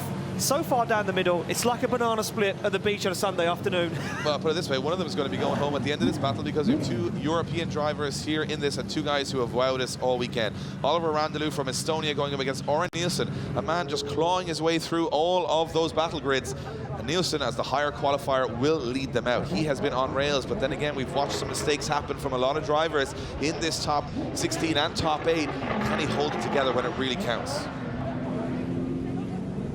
Oh, not sure if we got a little bit of a false start there. Them guys getting so eager to get off the line, Dave, that they jump through the start line. You can see that white line there is the beginning of the score of the start line.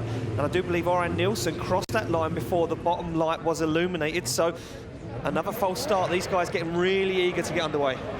So here we go, this time we get a clean start. Through the gate comes Oren Nielsen. He's been fast, he's been heavy all weekend. Can that hot car hold on? Oliver Randall. The Estonian driver knows the Norwegian is so strong. And look at this, Oliver Randall goes wide, holds onto it. He's lost in the middle of the circuit. But now, Oren Nielsen goes wheels off circuit. The car bounces back onto the track. And Oliver Randall might have just held on to this one as Oren Nielsen gets himself into the outside zone.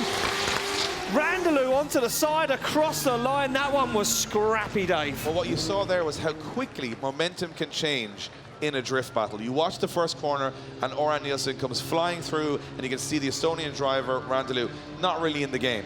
Then we realize why Oren Nielsen's flying so far ahead, because he's going too fast. And when he transitions, he goes off the track. Now, I think he's got almost, if not 2 wheels off the circuit in the gravel there. We'll see it on the drone shot here. But as he transitions back, he transitions far too late. He's going through the corner. Yeah, that looks to me like, oh, he barely maybe keeps one on the track. But irregardless, Randalou just picks up the pieces. And as you can see here, we got another beautiful shot of a car 3-wheeling through this corner with the clouds of gravel being raised. But it goes to show just how knife edge that is. Now remember that the zone that these guys are supposed to be in is about 1 meter away from the gravel. So they are gone quite far past the outer zone by the time they get there. You can see Randalou just getting some heat into the front tires. You'll see them do these strange sort of donuts to try and get some heat in the front tires, because they know that first corner is all about having your front tires up to temperature, because understeer, when you have so much grip in the back of the car, can happen at any moment. Now, I'll tell you what the judges are looking for. They're trying to see whether Oliver Randalou dropped wheels off the circuit first or not. From that camera angle, it does look like he goes 1, maybe 2 wheels over that white line after the initiation, after inner zone 2.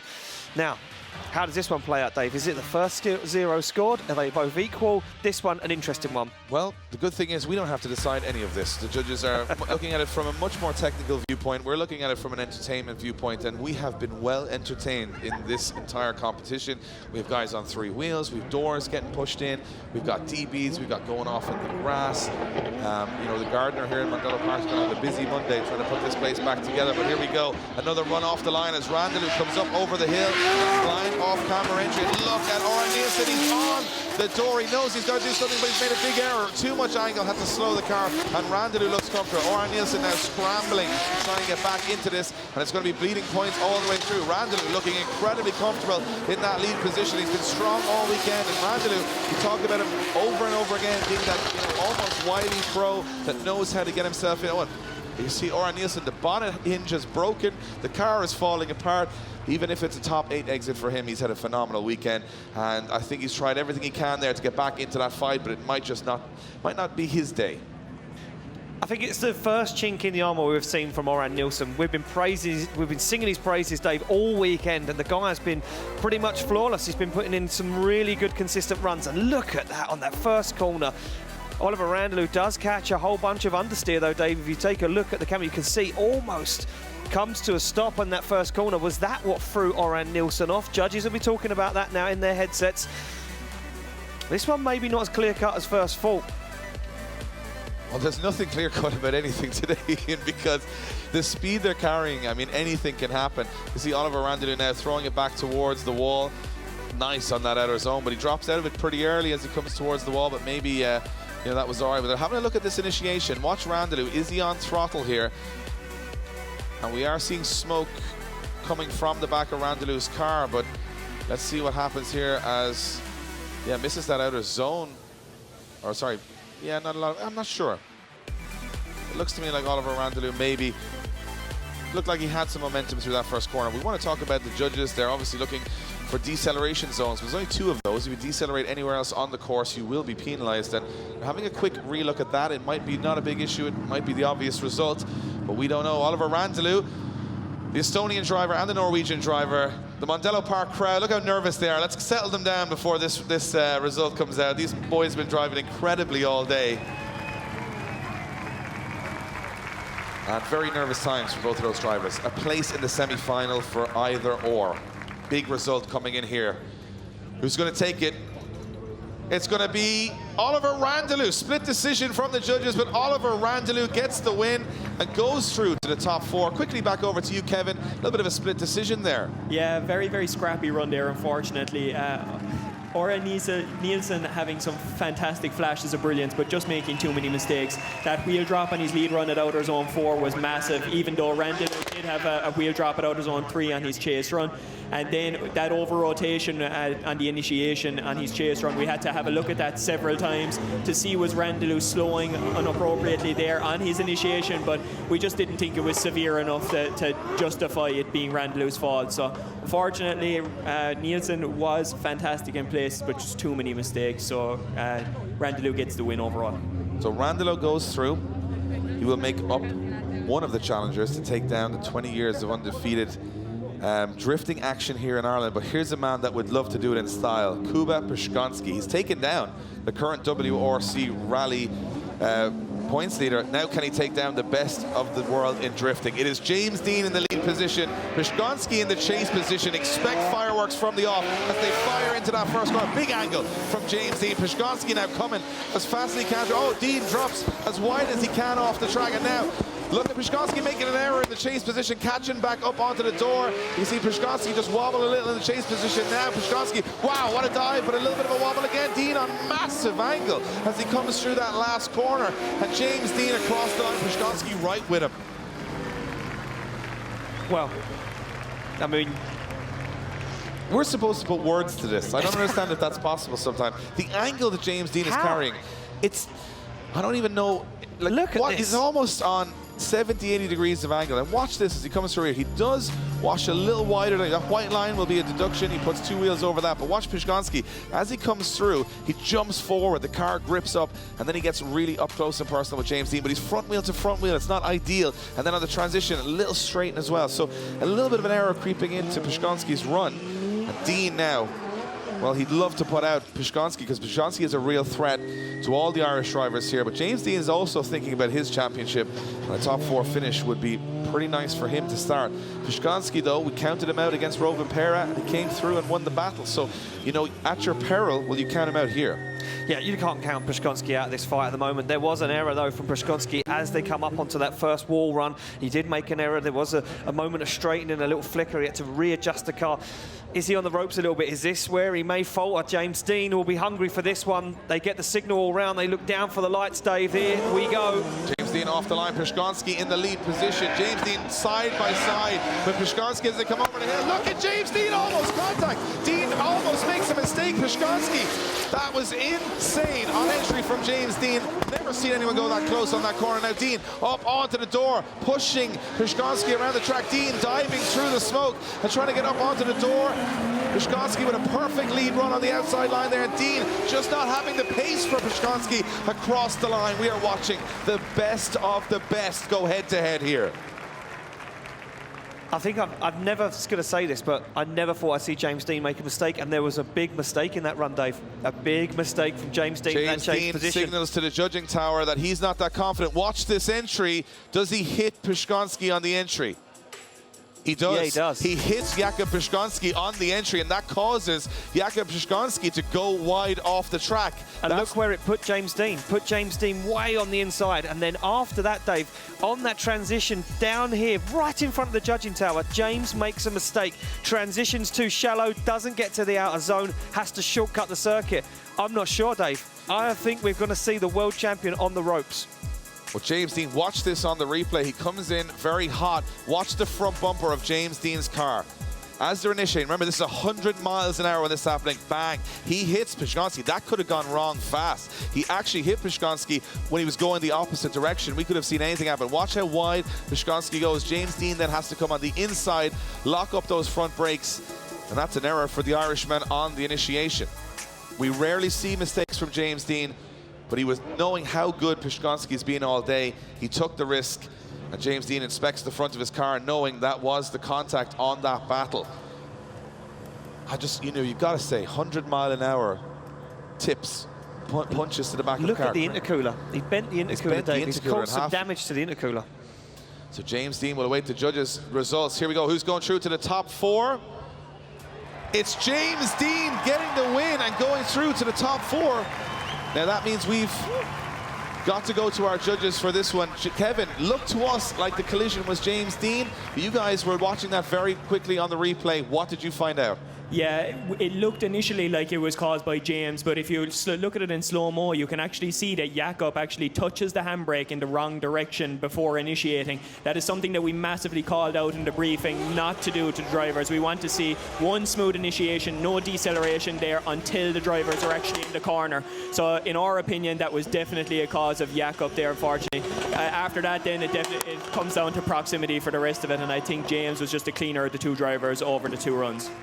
Well, you know what? I was at the briefing. I remember Kevin O'Connell saying, if you handbrake the wrong direction into that first corner, it's all your fault. We didn't spot that. The superhuman brains of our judges did. And I went back and looked at it and went, they're absolutely right. He pulled the handbrake the wrong way.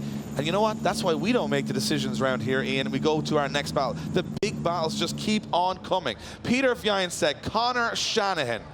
This is one I think the grandstand's going to want to get on its feet for, because this is a huge battle. Dean's into the final 4. Can Conor Shanahan eliminate Peter Wiańczek? Wiańczek's been unstoppable all weekend. This is a massive battle. It's a massive battle, Dave. Conor Shanahan now knows the pressure. He knows what he's up against. He's battled Peter before. Can he do it again? Can he take him down? Look at this. Through the gears. Down they come. Peter stays away. Gives Shanahan the room to flick across the track now. Peter starts to find him in. Peter grabs understeer. Almost straight lines through that part of the circuit. Gets back into it. Peter finds the side of that GT86 as they transition now in front of the grandstand. Down they come. Up onto the wall. But Peter's closer than ever as Peter puts the S15 up onto the side of the GT86 and across the line. That is phenomenal, phenomenal driving from Peter Wiańczek. That transition and wall run was one of the best I've ever seen, and we're watching that first corner play a huge part. We watched Kuba Pszczonski, that little handbrake the wrong way, deducted. Now watch Wiańczek catch understeer behind Conor Shanahan. Watch just catches a little bit of it, but he does manage it. It doesn't understeer for a whole lot of time. I think Peter's done well to hold that. It didn't make a massive impact on his run, but Conor Shanahan's lead run, you got to take nothing away from that. Phenomenal job from the young Cork man, as Wiańczek's transition is absolutely sensational. Look how close he is to Shanahan as they come across that finish line. It can swing either way. The pendulum of momentum that we're seeing here in all of these battles is phenomenal. We thought Conor Shanahan would go out against Torana Kavia. I think he's got just as big a challenge here to put in a solid chase run against Peter Wiańczek. Yeah, I think you're right, Dave. Look at this. Look at the transition on the slow-mo. You can see Peter already transitioning. The incredible stuff. Absolutely flawless driving from both of them. Conor Shanahan's lead, like you said, Dave, was insane. But now, does Conor Shanahan have the pace? Because nobody has had the pace for Peter Wiańczek. But he has so much pace, he can often understeer off the track. So it's playing with fire in Wiańczek's case. Anything can happen. They're through the gears, they're off the line. Mondello Park, here we go. Here we go, look at this. Shanahan goes for the back bumper straight away. Peter fires in, no understeer this time, but he gets wheels off the edge of the circuit. Now Shanahan starts to fall away, starts to fall out of it as Shanahan has to shortcut the circuit. Peter Wiańczek fight to the edge of the circuit as he transitions back, looks for the wall. Shanahan makes up that lost ground. They get into the final outside zone, up onto the wall, and look at this as Shanahan goes for the door. Shanahan with a strong finish, but not the strongest start to the run. It looked like Shanahan got caught a little bit for pace on that first corner, had to make a huge dive through the track. I really want to see the opposite angle of the first wall, because I think Shanahan threw the kitchen sink at the back end of Peter Wiańczek's car. There was nothing in it. Shanahan shakes his head. He's irate in the car. I think he thinks he's made that error, and I think from the outside looking in, he probably has. He just went through fast through the first corner of Wiańczek for Shanahan there. Yeah, Shanahan knows. Shanahan, look, he's saying international drift language there, Dave. He's saying, look, I just couldn't hold it. Look at this from Peter Wiańczek. Absolutely incredible. Yeah, look at the understeer from Conor Shanahan. Wheels opposite direction. He's absolutely skidding, floating across the circuit. So we have understeer from both drivers in the lead position, but Wiańczek deals with it much better and gets back in the fight much better. That, I think, will probably be the deciding factor here, although after the last run between Dean and Shkonski, you've got to watch so many small details. You can jump up and say, that's what I think, but when you break it down, it could go either way. Results are in. Going to the final four is Peter Wiańczek gets the win and goes to the final four. Wiańczek will go up against James Dean in the final four. You can see what it means to Peter Wiańczek. He's back in the mix. And the Polish fans in Mondello Park are going absolutely bananas. I mean, do you blame him, Dave? What a masterclass of driving there for Peter Wiańczek. Absolutely incredible. Conor Shanahan there, you know, he knows he made that mistake. There's nothing he could do. He had to push 110%. He had to put that car in an uncomfortable place, and that's exactly what happened. Well, in 20 years of drifting in Ireland, only a handful of drivers have got this far. We sit with 4 drivers remaining, 2 of them Irish, 2 of them international. If an international driver wins, he will be the first out of 385 drivers that have attempted, including Japanese champions and US champions, to win in this venue. And Oliver Randalou and Peter Wiańczek still fly that international flag. As you can see, Jack Shanahan will take on Oliver Randalou, Dean will take on Wiańczek. If Shanahan and Dean win, 21 years of history is made. If they both lose, then it's an international driver and it's going to decide it between Randalou or Wiańczek. Lot to go between there and now. Catch your breath, ladies and gentlemen. Take a sit down, because it's going to get very exciting very fast. We are on our way to the top 4.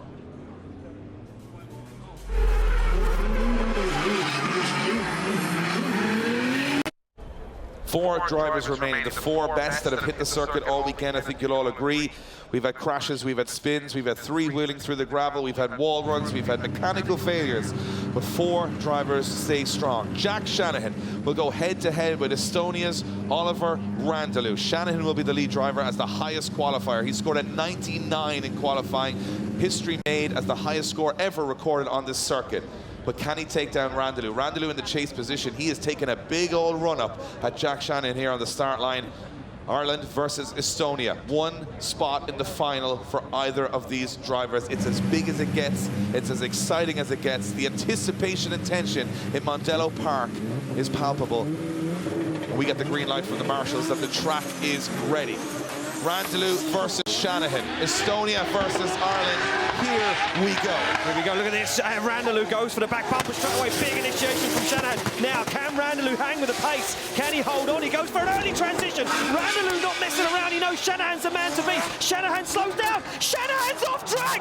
Randalou holds it together. And we're hearing in my ear, there's a DB from Shanahan. The car has let him down, Dave. This is the falter. This is what we was waiting to happen. Well, if it's a DB, that means that Oliver Randalou will automatically go to the final. What a day here in Mondello Park. DB'd on initiation. Shanahan playing with fire. Such low tire pressures to run on that car with big speed through those corners. Randalou couldn't handle the speed, but the rims couldn't handle the tires. Once he dropped the wheel off, Shanahan DB'd a tire. Now, if that is the correct information we're hearing, Shanahan will be out of competition, meaning Oliver Randalou will go to the final, the first ever Estonian in the final of the Drift Masters European Championship. And I can see quite a dejected grandstand right now from the Irish fans. Watch this on transition. Shanahan transitions. And you can watch the rear end. Oh, the tyre comes off the wheel. The tyre completely comes off the wheel. It hits Randalou's car. Watch this, as Shanahan transitions back. Watch that rear left tyre. As he comes through, the tyre leaves the rim, hits Randalou's car.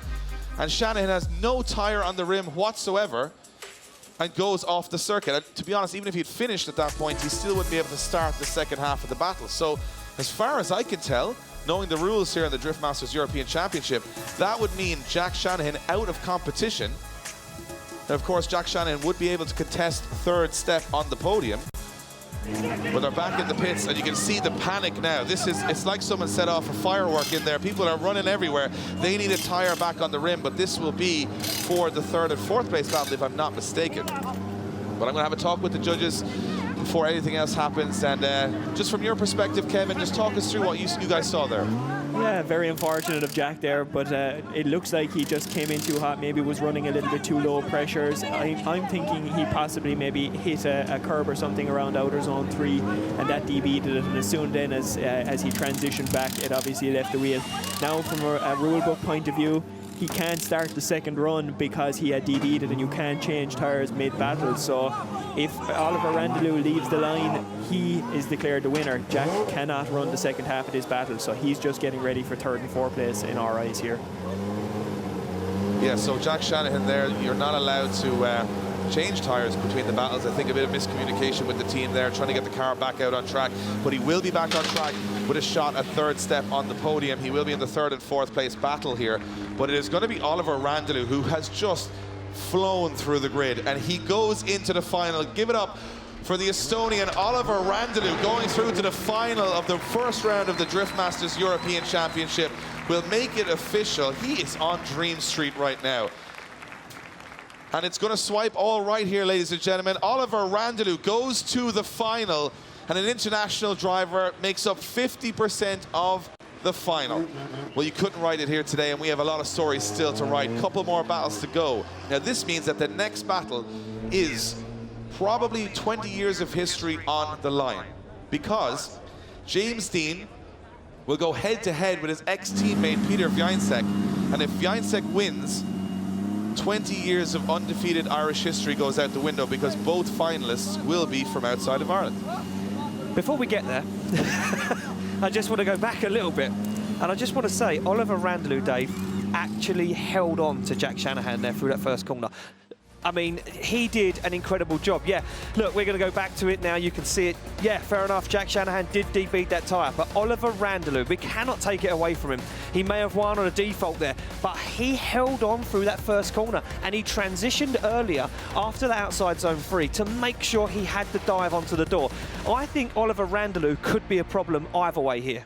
Well, I'm just going to jump ahead a little bit as well into our next battle, because James Dean will go head-to-head with Peter Wiańczek, and both of those drivers are, you know, we don't know which way that one's going to go, but I've got to go down to the pits and see what the atmosphere is like there. Connor Shanahan is with Becky now.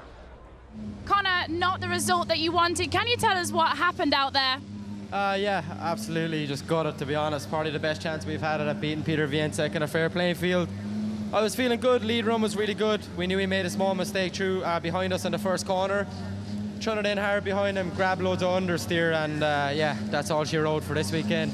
Still a top 8 finish. I think we'll still finish like 5th, so it's decent points. At least we're still in the race. But yeah, to be honest, I'm gutted. I really am. I wanted to throw the kitchen sink at that. I wanted to have get a shot at the finals, but it is what it is. It's a long year ahead, and yeah, I can't thank everybody enough who made this championship possible again. We push on, we move forward. You can't change the past, so we just have to work on a few things and get the card dialed for Austria.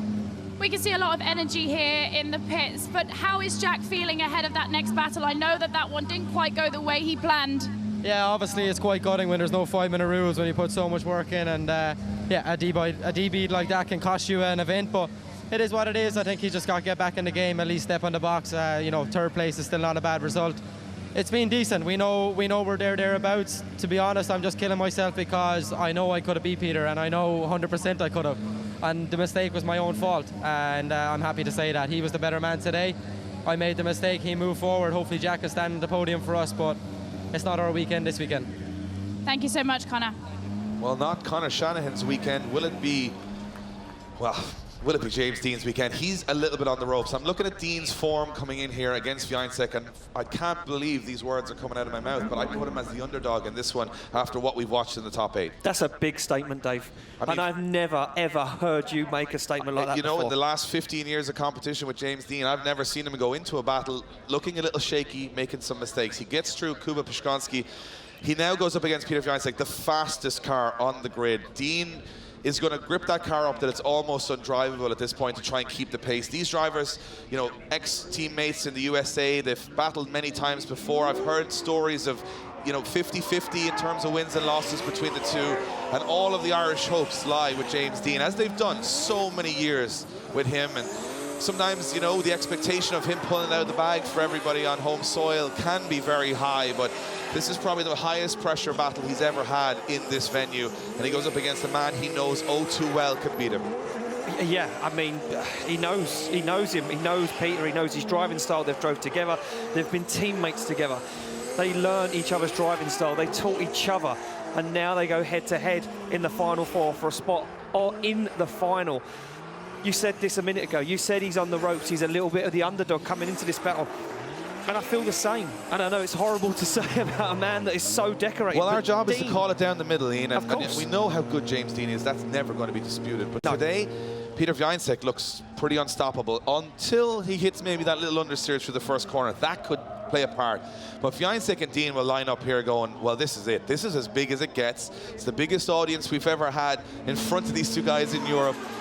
And one of them holds a lot of hopes and dreams for the Irish. The other wanting to be one of the first people ever to make a final. But the first person ever, an international driver to win on Irish soil. What a statement that would be, making history. Either way, it'll be history. But this is very nervy times for everybody in attendance. And I hope at home you can feel that tension as well. Yeah, well, we can feel it in the town. We can feel it all around Mondello Park here in Ireland at the moment. You can see Wiańczyk down there warming up the tyres on the back of that S15. He pulls to the line, Dave. We are seconds away from this one going off the line. Here we go. The heat indicator points towards James Dean. The proximity sensor that says that 99% of it is all for the chase of Wiańczyk's side. And you know what? 20 years of history comes down to two of the best drivers in European drift history. The two most decorated, the two most successful go head to head. And you can see the nerves. These guys know how good the other driver is. They know the machinery they're bringing to that start line. Dean points to the marshal and says, I'm ready for this. Wiańczyk's ready for this. Mondello Park is ready for this. As James Dean gets the green light, comes through the gears, and Wiańczyk's right with him. He's following into that first corner. Dean with the big flick into the first corner. Wiańczyk's right there with a huge angle from James Dean as Wiańczyk now throws it on the door. Big time from Peter Wiańczyk as they transition to the outer zone. Wiańczyk right there with Dean, but Dean's on the perfect line in the lead. Wiańczyk now starting to make the move, and look at the, oh, big dive from Peter Wiańczyk. Puts one wheel off the track, and Dean pushes it across the line, nothing in it. Wow. What a chase, what an incredible lead from Dean. He tried to upset Peter there 10, 15 times. The big angle, the big smoke, throwing everything at it, trying to carry the speed into those dangerous outside zones. There was points there where I felt that James Dean wasn't going to hold on to it, and maybe Peter thought he's never going to hold on to that one. They make their way back to the back of the grid. Look at this transition. This is where Peter made a big mistake, gets lost in the smoke, trapped up the inside. Dean fires it in. Peter Vincek goes very wide here. Both guys go off track, go wheels off track. Dave, that's a big moment right there. Did James Dean put 2 wheels off first, or did Viansek put 2 wheels off first? It looks to me like Dean put 2 wheels off the track first. I'm not too sure if that's what the judges will call it, but it was definitely perfect up to there for Dean. But look on the replay, Dean does drop 2 wheels off the circuit. Viansek drops 2 wheels off the circuit. The judges will deem who did what.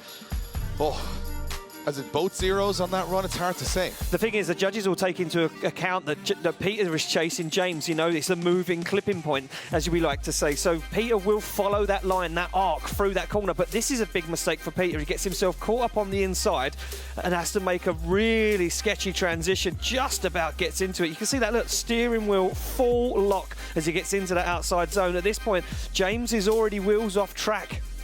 Well, I'm just going to say this is one of the biggest. The next 50 seconds is probably the most significant in the history of Irish drifting and the history that's been created. I know they can hear me on the PA, so I'm going to ask the grandstand to get on their feet for this one. This is as big as it gets. Everybody's on their feet for this huge moment for Irish drifting. James Dean in the chase position has to throw the kitchen sink at this. And he's off the line. He's past Viansek on the run. And look at this. He's gone past him again. This is very brave for James Dean as they come into that first corner. Dean on the inside of the corner. Viansek wide on the corner. Dean making some big moves. Now a big dive from Dean as he floats up onto the door. James Dean right with Peter Viansek as they transition back onto the wall they go. James Dean puts it onto the door as close as he possibly can. Unbelievable. You talk about world-class drifting. There are 2 of the greatest drivers that we will ever see, Dave. We are privileged to be watching this level of talent put on a show at this level. It's as good as it gets anywhere in the world, and I'll argue that to any man on any day. What a battle. What a battle. And whichever way it goes, whichever outcome comes our way. Look at this from James Dean. The aggression was incredible. Late initiation from Dean. He fires it up, gets a wheel on the inside. Viansek just about holds onto it. Incredible lead line for Peter. He puts it into the outside zone on the white line with that rear wheel. Look how close James Dean is, almost wheel to wheel. The transition from Viansek, absolutely incredible. Gets it up into the wall. James Dean, door to door with him. Incredible scenes. These 2 guys, good friends, incredible drivers. Well, the fate of 20 years of Irish drift history stands in the balance. Dean versus Viansek, wheels off track. Judges having a look at everything. Here we go. Who's getting the call? And it's Peter Viansek getting the call. Peter Viansek goes to the final. 20 years of undefeated history is done. It's over. But it's going to be Mondello or Viansek that's going to take home that trophy. Peter Viansek can't believe his luck. He can't believe He's like, no, what's no happening. way. Peter Viansek gets the win. Peter can't believe it. Peter literally cannot believe it. He can't believe it. He says there's no way. There is no way I just beat James Dean at my home track. Now Peter Viansek gets the win. The Polish fans in Mondello Park are going absolutely crazy. James Dean goes out in the final 4, and you know what? Just for a consolation prize, even though we are going to see an international driver break the streak, we're going to see the 2 drivers that held it down the longest, Jack Shanahan against James Dean in the 3rd and 4th place playoff, have touching end. But for Oliver Mondello and Peter Viansek, history made here in Mondello Park. And James Dean, he gave it everything. He put it all on the line. but it wasn't to be on this occasion. It just wasn't to be, Dave. It was an incredible battle, but James Dean taking those 2 wheels off track. I'm going to throw it to Kevin. He's asking me to talk. Kevin, it's over to you. Yeah, it was a fantastic battle by both of those guys there, but unfortunately, just to reiterate the rules there, I think you guys already covered it, but it really all does come down to James putting 2 wheels off at outer zone 6 in the final corner there. We did see, obviously, that Peter followed him in and put 2 wheels off as well, but if the lead driver is already that deep in, the chase driver's job is to follow and mirror the lead driver's fault, so we didn't deem Peter's 2 wheels off to be an incomplete run as well. And in our rule book as well, it also says that if the lead driver incompletes, then the run is effectively over as well for a safety reason. So at that point, the battle was won and lost. Well, there you have it. James Dean threw it all at him, but he threw too much. 2 wheels off the track. Wiańczek versus Randalou in the final. And have we got one hell of a season ahead of us if this is the competitive nature at just round 1. I mean, you said to me, come back, it's going to be a really good year, and we're going to travel the world again, we're going to see some incredible driving. What you didn't say was your nerves are going to be shot by round 1 and you might not make it to round 6. I'm not too sure either of us are going to make it to round 6 with the excitement we're seeing here in this championship, but you can't take your eyes off it. Oliver Randalou, will he be the man? So now we know that one of these drivers is going to be obviously championship leader at the end of this particular event, but he's going to be the first person in history to win on Irish soil. But before we get to that, we've got one more trophy to give out, and it's going to be between James Dean and Jack Shannon. Now, I know Jack Shannon was angry before that top 4 battle. I can imagine his feeling now, because he doesn't want to go home without a trophy. Dean doesn't want to go out behind it. I mean, imagine, you go to the European Championship, 3rd and 4th place playoff, and the 2 guys going head-to-head live less than a kilometre from each other. So the Shanahans and the Deans, 2 strong families of drifting in Ireland, will go for that 3rd step. And you can see Wiańczek, he can't believe it. He's beaten his old nemesis and teammate James Dean. He's going to the final, and Oliver Randalou's up there. He's up there about the last half an hour. He's ready to go. We're just going to quickly go down to the pits. We've got to talk to the man that took down James Dean. Peter Wiańczek is with Becky now. Peter, a huge battle there. Like, what were you thinking when you got 2 wheels off the track? Did you think it was all over? I don't know what I was thinking. I don't remember it. I need to watch the replay. My head is full. I need to now wear my helmet again, calm down a bit, and fight for the best spot. What's the plan for the next run? There's no plan. We just go ahead and, yeah, just wish me luck. Wishing you the biggest luck, Peter. Well done. Thank you very much. Thank you, Becky. Well, yeah, there we go. I mean, he said, wish me luck. That's all he said. Wish me luck, Dave. That was all he asked for. I think luck has a lot to do with it I think he today. has more than Lady Luck on his side this weekend. Look at his face. He is absolutely blown away. And you know what? The Irish supporters have got his back. Well, you know what I loved about it was the fans in attendance cheering Peter Wiańczek, because they know he's deserved to get that far. 100%. And I think that's the thing about drifting. It's not, you know, such, you know, on the track super competitive, but behind the scenes, everybody just wants to see good driving and exciting stuff. And what we've got right now is James Dean's car getting a little bit of repair before his battle with Jack Shanahan. And you know what? I think Dean is going to look at this one as a fun start to the season. Him and Jack have had some of the best highlight reel moments in European drifting. We're probably going to see a little bit of that. But, you know, I'm talking about that final. Randalou and Wiańczek, one of those guys. I mean, imagine getting to the final and trying to defeat the Irish, and then you could get defeated by an international in the final. I mean, really, this is crazy stuff. But Randalou, you count him out at your peril. We've been sort of saying all along, in qualifying, not really hitting the groove. Then he hits the groove in 32. Now he's really looking strong. Staying with Jack Shanahan in terms of pace means he'll stay with Wiańczek. We are going to have a crazy final. Yeah, we are going to have a crazy final. It's going to be insane because let's go back. Let's wind back to last year. We put Randalou on that pedestal. I keep saying it. We did. He came into the championship. We knew it would happen, Ian. We knew it would play out like that. We were blown away by the young man's talent. We was like, where this guy from Estonia just come in and blew the doors off the place. Now look at him. Absolutely flying. He's found his form. He's found his place at the Drift Masters European Championship. Well, now he's in the final. It's where stars are born. Exactly. And you look at the stars, I think the big standout performances for me this weekend, obviously you can take Pishkansky and Rowan Pera as probably one of the best equal battles, but I like to say that Oren Nielsen and Oliver Randalou have announced themselves onto the European drift scene, and as far as I'm concerned, this is going to be a fight all the way to that final in September in Poland, and we have 5 more stops stops. I don't know if my heart will stop in those 5 stops. But James Dean now heads out of pit lane, checks the steering on the car. He's heading back up to the start line to take on Jack Shanahan. It will be for 3rd and 4th on the podium. And he's just checking the steering on the car. He says just making sure everything is okay. It did take a bump with Kuba Peszkowski, and he is now going out onto the start line to take on Jack Shanahan. Yes, so maybe an issue with that car. Dave goes back to his pit crew. They come running over. He has a quick word with them.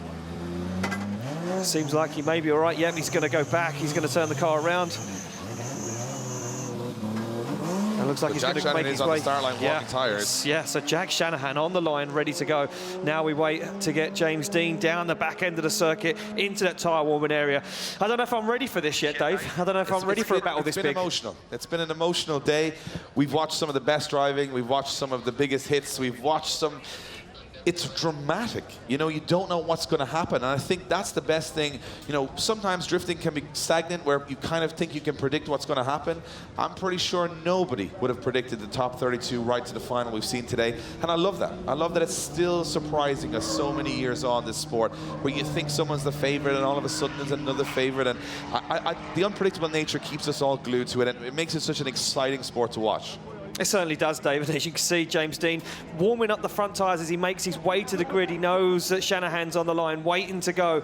So we will get James Dean up there, ready to rock and roll. The excitement through the roof, 110%. We say 110% a lot, but that's because it is 110%. Well, at this stage now, definitely Dean and Shanahan. There's 2 guys that know each other's driving styles better than that. They're neighbours.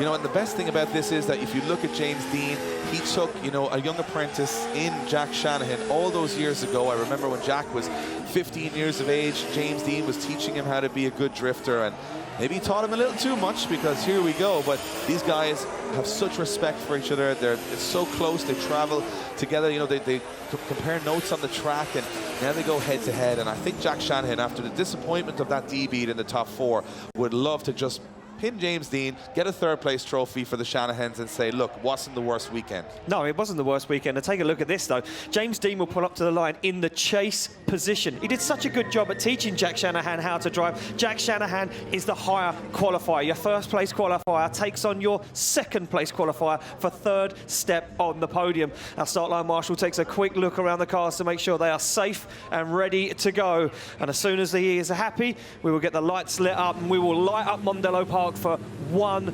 awesome 3rd place playoff. I mean, either of these guys going home without a trophy is pretty criminal, but 3rd step on the podium is what both of them want. Dean gives the thumbs up to Shanahan. Shanahan gives the thumbs up to Dean. They're ready to rock and roll here at Mondello, and Dean's off the line and ahead of Shanahan on the running. As Jack Shanahan pulls it through the gears, Dean fires in the chase position, and Jack Shanahan's on 90 degrees of angle. Oh! Massive error from Jack Shanahan as he ends up in the tyres. What happened there? Big mistake from Jack Shanahan. Trying too hard there, Dave. Pushed the car too much. He knew James was going to be there. He knew he was going to be onto the door. I'm not sure what happened. I mean, that's probably pushing the limit too far. Jack Shanahan went in on 90 degrees of angle. Does he have a mechanical issue, or is it a case that we're going to see the second half of this run? I'm not too sure what's happening. The marshals are going to give us some information as soon as they get it.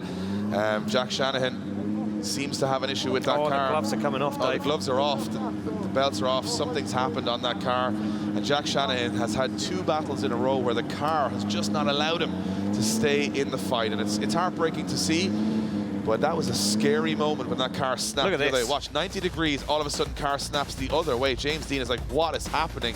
And Jack Shanahan, you know what, avoids big damage to that car right there. Wow.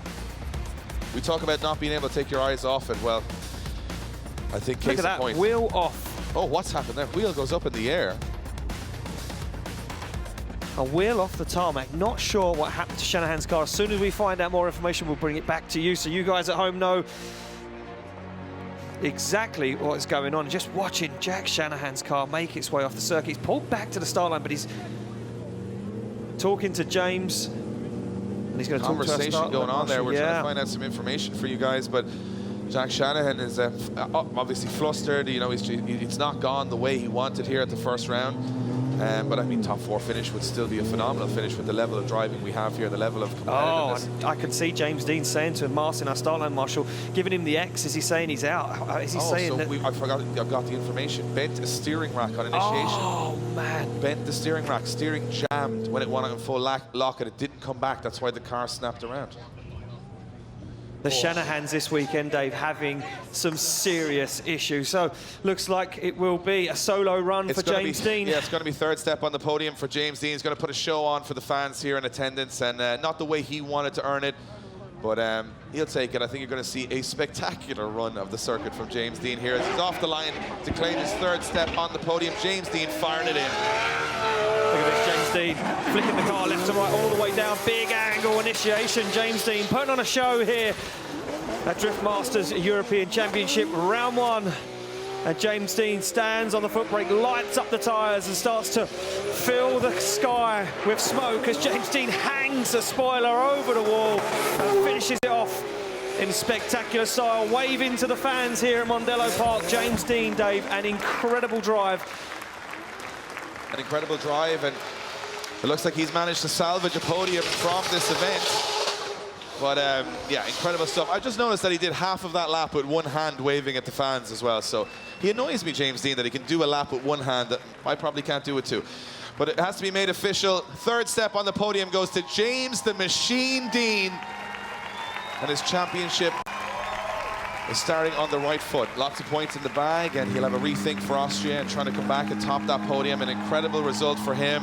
He's represented Ireland all over the world, and you know what, an ambassador for drifting too. You can see he's had an amazing time. Standing ovation from the grandstand for James Dean. He put it all on the line for them today, but it wasn't to be. And I can see Becky making her way down there. I want to hear his thoughts on what has been an emotional day for James Dean. He is one of those people that always has a smile on his face, but it's been tough. It's been a tough day at the office for him. And as far as I'm concerned, you know, he's done everything he could do. Unfortunately, that Irish streak will go to Oliver Randalou or Wiańczek in the final, but Dean says, you know what, we'll leave the interviews to the podium and we'll go straight to the final. And we are back on the line with the final. Will it be Wiańczek? Will it be Randalou? Who takes that coveted position, not just first in the championship round, but the first man ever to win in this arena? Oliver Randalou absolutely ecstatic in that car, and look at the run-up he's going to take through this start line down to that first scoring zone. Oliver Randalou is 2 car lengths back. He knows how fast Peter is. He's saying, Peter's fast. We've practiced together earlier in the day. I know what I need to do. Dave, this is it. This is the final of round 1. It's the final battle of the day. The marshals say the track is clear. Is it Wiańczek? Is it Randalou? Randalou jumps the start. Wiańczek in the lead position. Randalou has to throw everything at Wiańczek here as they come into that. Oh, Randalou! What an entry from the Estonian, but he's lost it into the barrier and into the grass. And Peter Wiańczek, well, he's the man today. He's more than the man today, Dave. He was the man last year, and it looks like he is still the man right now. Peter Wiańczek gets the red flag. It is unsafe for him to continue with Oliver Randalou in the middle of the circuit there. Randalou tried what he could to hang, but the pace too much. That was a frightening initiation from Randalou there, but he couldn't hang. Wiańczek, I said it in the opening of the show. If you can catch him, you can beat him. Not many have caught him yet. Look at that, Randalou. Yeah, look at the understeer. Did well to keep it out of the barrier. I thought he was going straight in the barrier. I mean, he was at 60-70 when he hit the grass there, and you can see he just put the power down to make sure that he got some traction and didn't end up with the car in pieces. But yeah, Randalou, I mean, he's going to be ecstatic even if he gets second place, but we've got one more run to go, and Wiańczek's got a 10-0 here, so Wiańczek has nothing to lose. He is going to absolutely smash the doors off that BMW, and he could be the man. So we are patiently waiting to see who will take it. Then again, I mean, I've said this so many times. I was just thinking this in my head. Does he get understeer on the first corner and it all goes the what way? happens I don't now? know. What happens now? Does I mean, we always say, oh, yeah, it's done. It's in the bag. What now if Randalou plows through the circuit, puts an amazing lead run down, and Wiańczek falls off track? I'm just going to say, it's been one of those days. Anything it's been one of those could happen. days. So let's not take our eyes off this one. Randalou will be in the lead position. Wiańczek in the chase. Wiańczek has the pace, has the experience, has one hand on the trophy. but anything can happen next. Last run of the day. Here we go, Mondello Park. Wiańczek fires into the first corner with Oliver Randall and Wiańczek's right there from the off. Nice transition from both drivers as they head to that outer zone. Randall, oh, a little error from Peter Wiańczek in the chase, but he keeps the momentum going, and now Wiańczek starts to attack as they head towards the walls. Wiańczek keeps the nose of that car out of the BMW as they come around the last corner. Randall and Wiańczek across the line they go. And will it be the Polish driver to do what no other driver has ever done before and continue how he left last year as the champion? Will he defend that championship? Well, right now it looks like he is the man to beat, but the scores will make it official. Randall from Estonia versus Wiańczek from Poland to take history in Ireland. That's how you start the championship. And Peter Wiańczek, the adrenaline has just seeped through his body. He cannot believe the event he's had. The Mondello grandstand needs to give these guys a huge ovation. They put it all on the line today. And the judges having a look at the replay. Incredible driving from both of these guys. And, you know, it's just fitting to see two international superstars finish what has been a very dramatic first round. Wiańczek chatting with Randall. Look at Randall, he can't believe it. He cannot believe he's in the final, but we're going to get that final result before we head to the official podium. And who is going to be the winner? Will it be Peter Wiańczek or Oliver Randall to be the first international driver to ever win in Ireland? It's Peter Wiańczek! Peter Wiańczek gets the win. Wiańczek has done what no one has ever done before. History made at the biggest event in Irish drift history, and wow, what a moment. Forget about the panel on the roof, it's worth it. Wiańczek celebrates incredible stuff as they head to the official podium in just a few moments' time. What an amazing event, what an amazing start to the season. It has been incredible as Jack Shanahan and James Dean will head down towards the start. Incredible is the only word I have left. I mean, I don't have many words left. I've used all the rest. What a day, what a situation, what a scenario. And we have seen the man, the strongest contender from last year, come back this year, Dave, equally as strong and on form. An incredible event for all of these drivers, and you know, we'll get to the podium celebrations very, very shortly, but phenomenal stuff from both of these.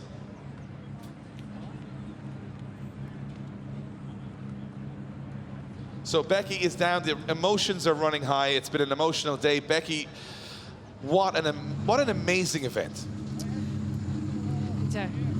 Peter, now hopefully you believe me this time when I tell you that you have won the event. Coming into this weekend, did you think that you were going to make history and be the first European driver to take it off the Irish?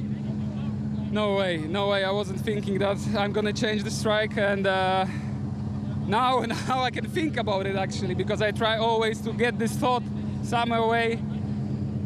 I'm overwhelmed, simply. I'm very happy to be here with such an amazing audience, with such an atmosphere. It was like in the stadium. Thank you guys, you are the best. You are the most. Oh, you're the best, simply. I'm out of words. I would like to thank all my sponsors, my family and everybody who was involved. The only thing that I'm regretting is that my wife and my kids aren't here. I would love to dedicate this for them because yeah, they deserve it. I miss you guys a lot, and I hope they'll be home soon, so we got it. Thank you to all Polish fans also. Kocham was, jesteście wspaniali, naprawdę wielkie, wielkie dzięki. Mamy to! And elated Peter Wiańczek there, and let the celebrations commence. History has been made this weekend. Wow, what an event. The guys are going to head over to the podium now, and we will take a look over there. Well, there we go. Emotional, incredible scenes and history made here at Mondello Park at round one of the 2022 Drift Masters European Championship. Peter Wiańczek is your winner. He takes down a 20-year streak. The man from Poland does the unthinkable, and he remains the strongest man in Europe right now. Let's take a look at the results from this weekend as we see the slow-mo of a very elated Peter Weissek.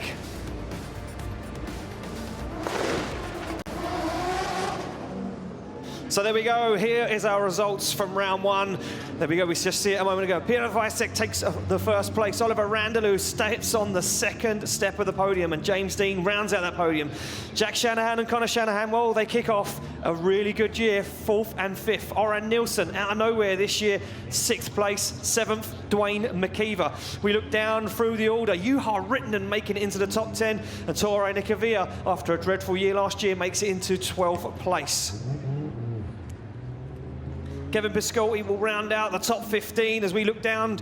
Portugal's very own Diogo Correa makes it into 19th place. Heidrich from Germany in 22nd. Stavros Grillis from Greece, well, 27th for him. Jakob Kroll hangs in there in 29th, and Felix Lindvall rounds out the 35th place on our results.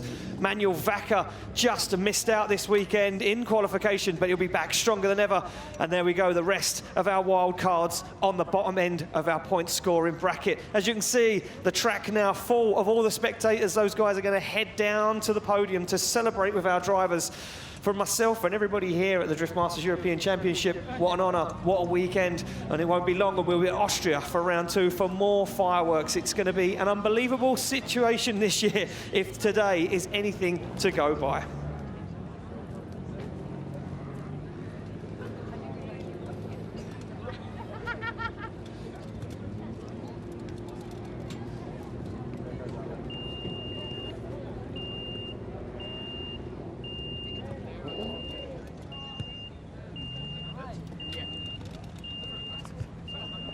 So there we go, Dave and Becky making their way down to the podium, and it will be a few moments' time before our drivers get there, and we will let the champagne fly and the trophies get held high up in the sky. Once again, I would like to thank everybody who watched online, who attended here in Mondello Park in Ireland for such an incredible first round of the championship.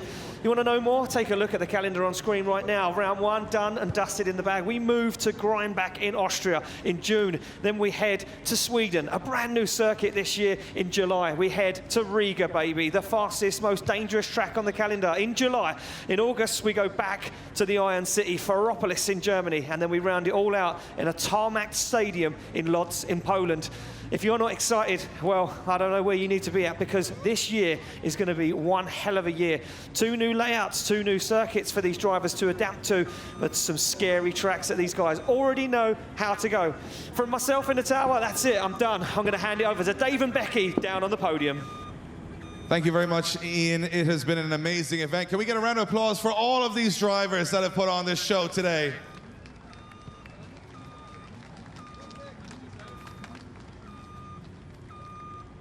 It's time to hand out some trophies, and well-earned trophies. Taking 3rd step on the podium, give it up for the machine, James Dean!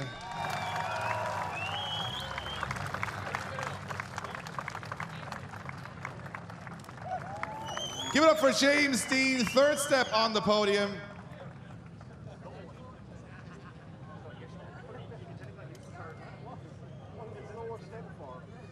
Taking 2nd position, all the way from Estonia, give it up for Oliver Randalou!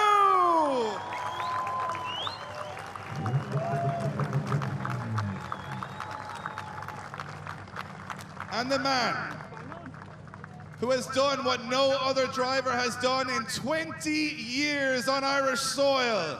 The first to ever beat the Irish at round 1, your winner, Peter Weissek!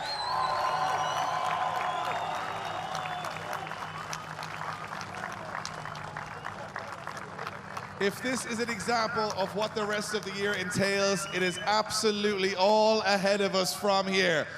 Once again, give it up for 3rd place, James Dean, 2nd for Oliver Randalou, and your winner of round 1 of the Drift Masters European Championship, Peter Weissek!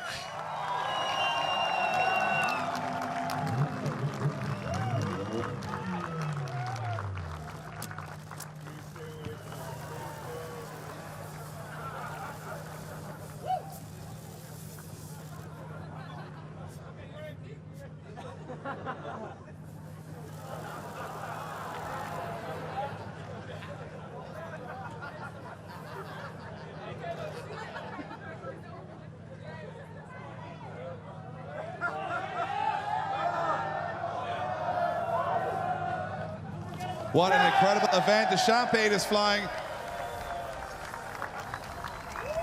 Attendance records broken, history made, and it's just the first round of the championship. We have it all ahead of us for the next 5 rounds, but your current champion is your current championship leader. We bring things to a close here on Mondello Park with Peter Wieniec standing on top of the podium. An incredible event, and we're just getting started.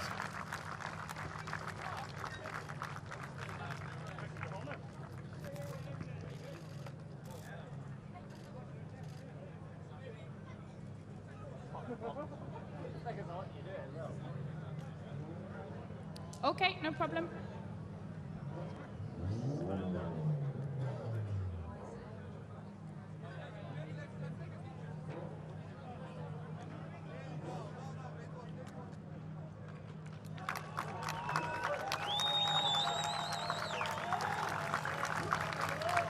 Yeah.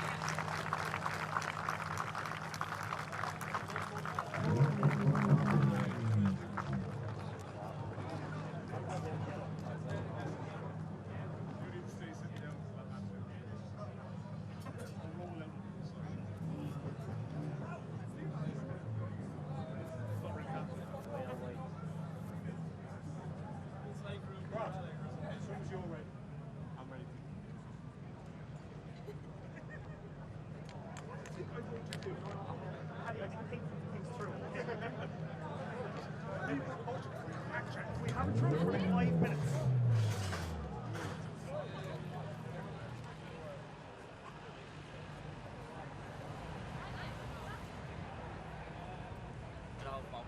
Yeah, just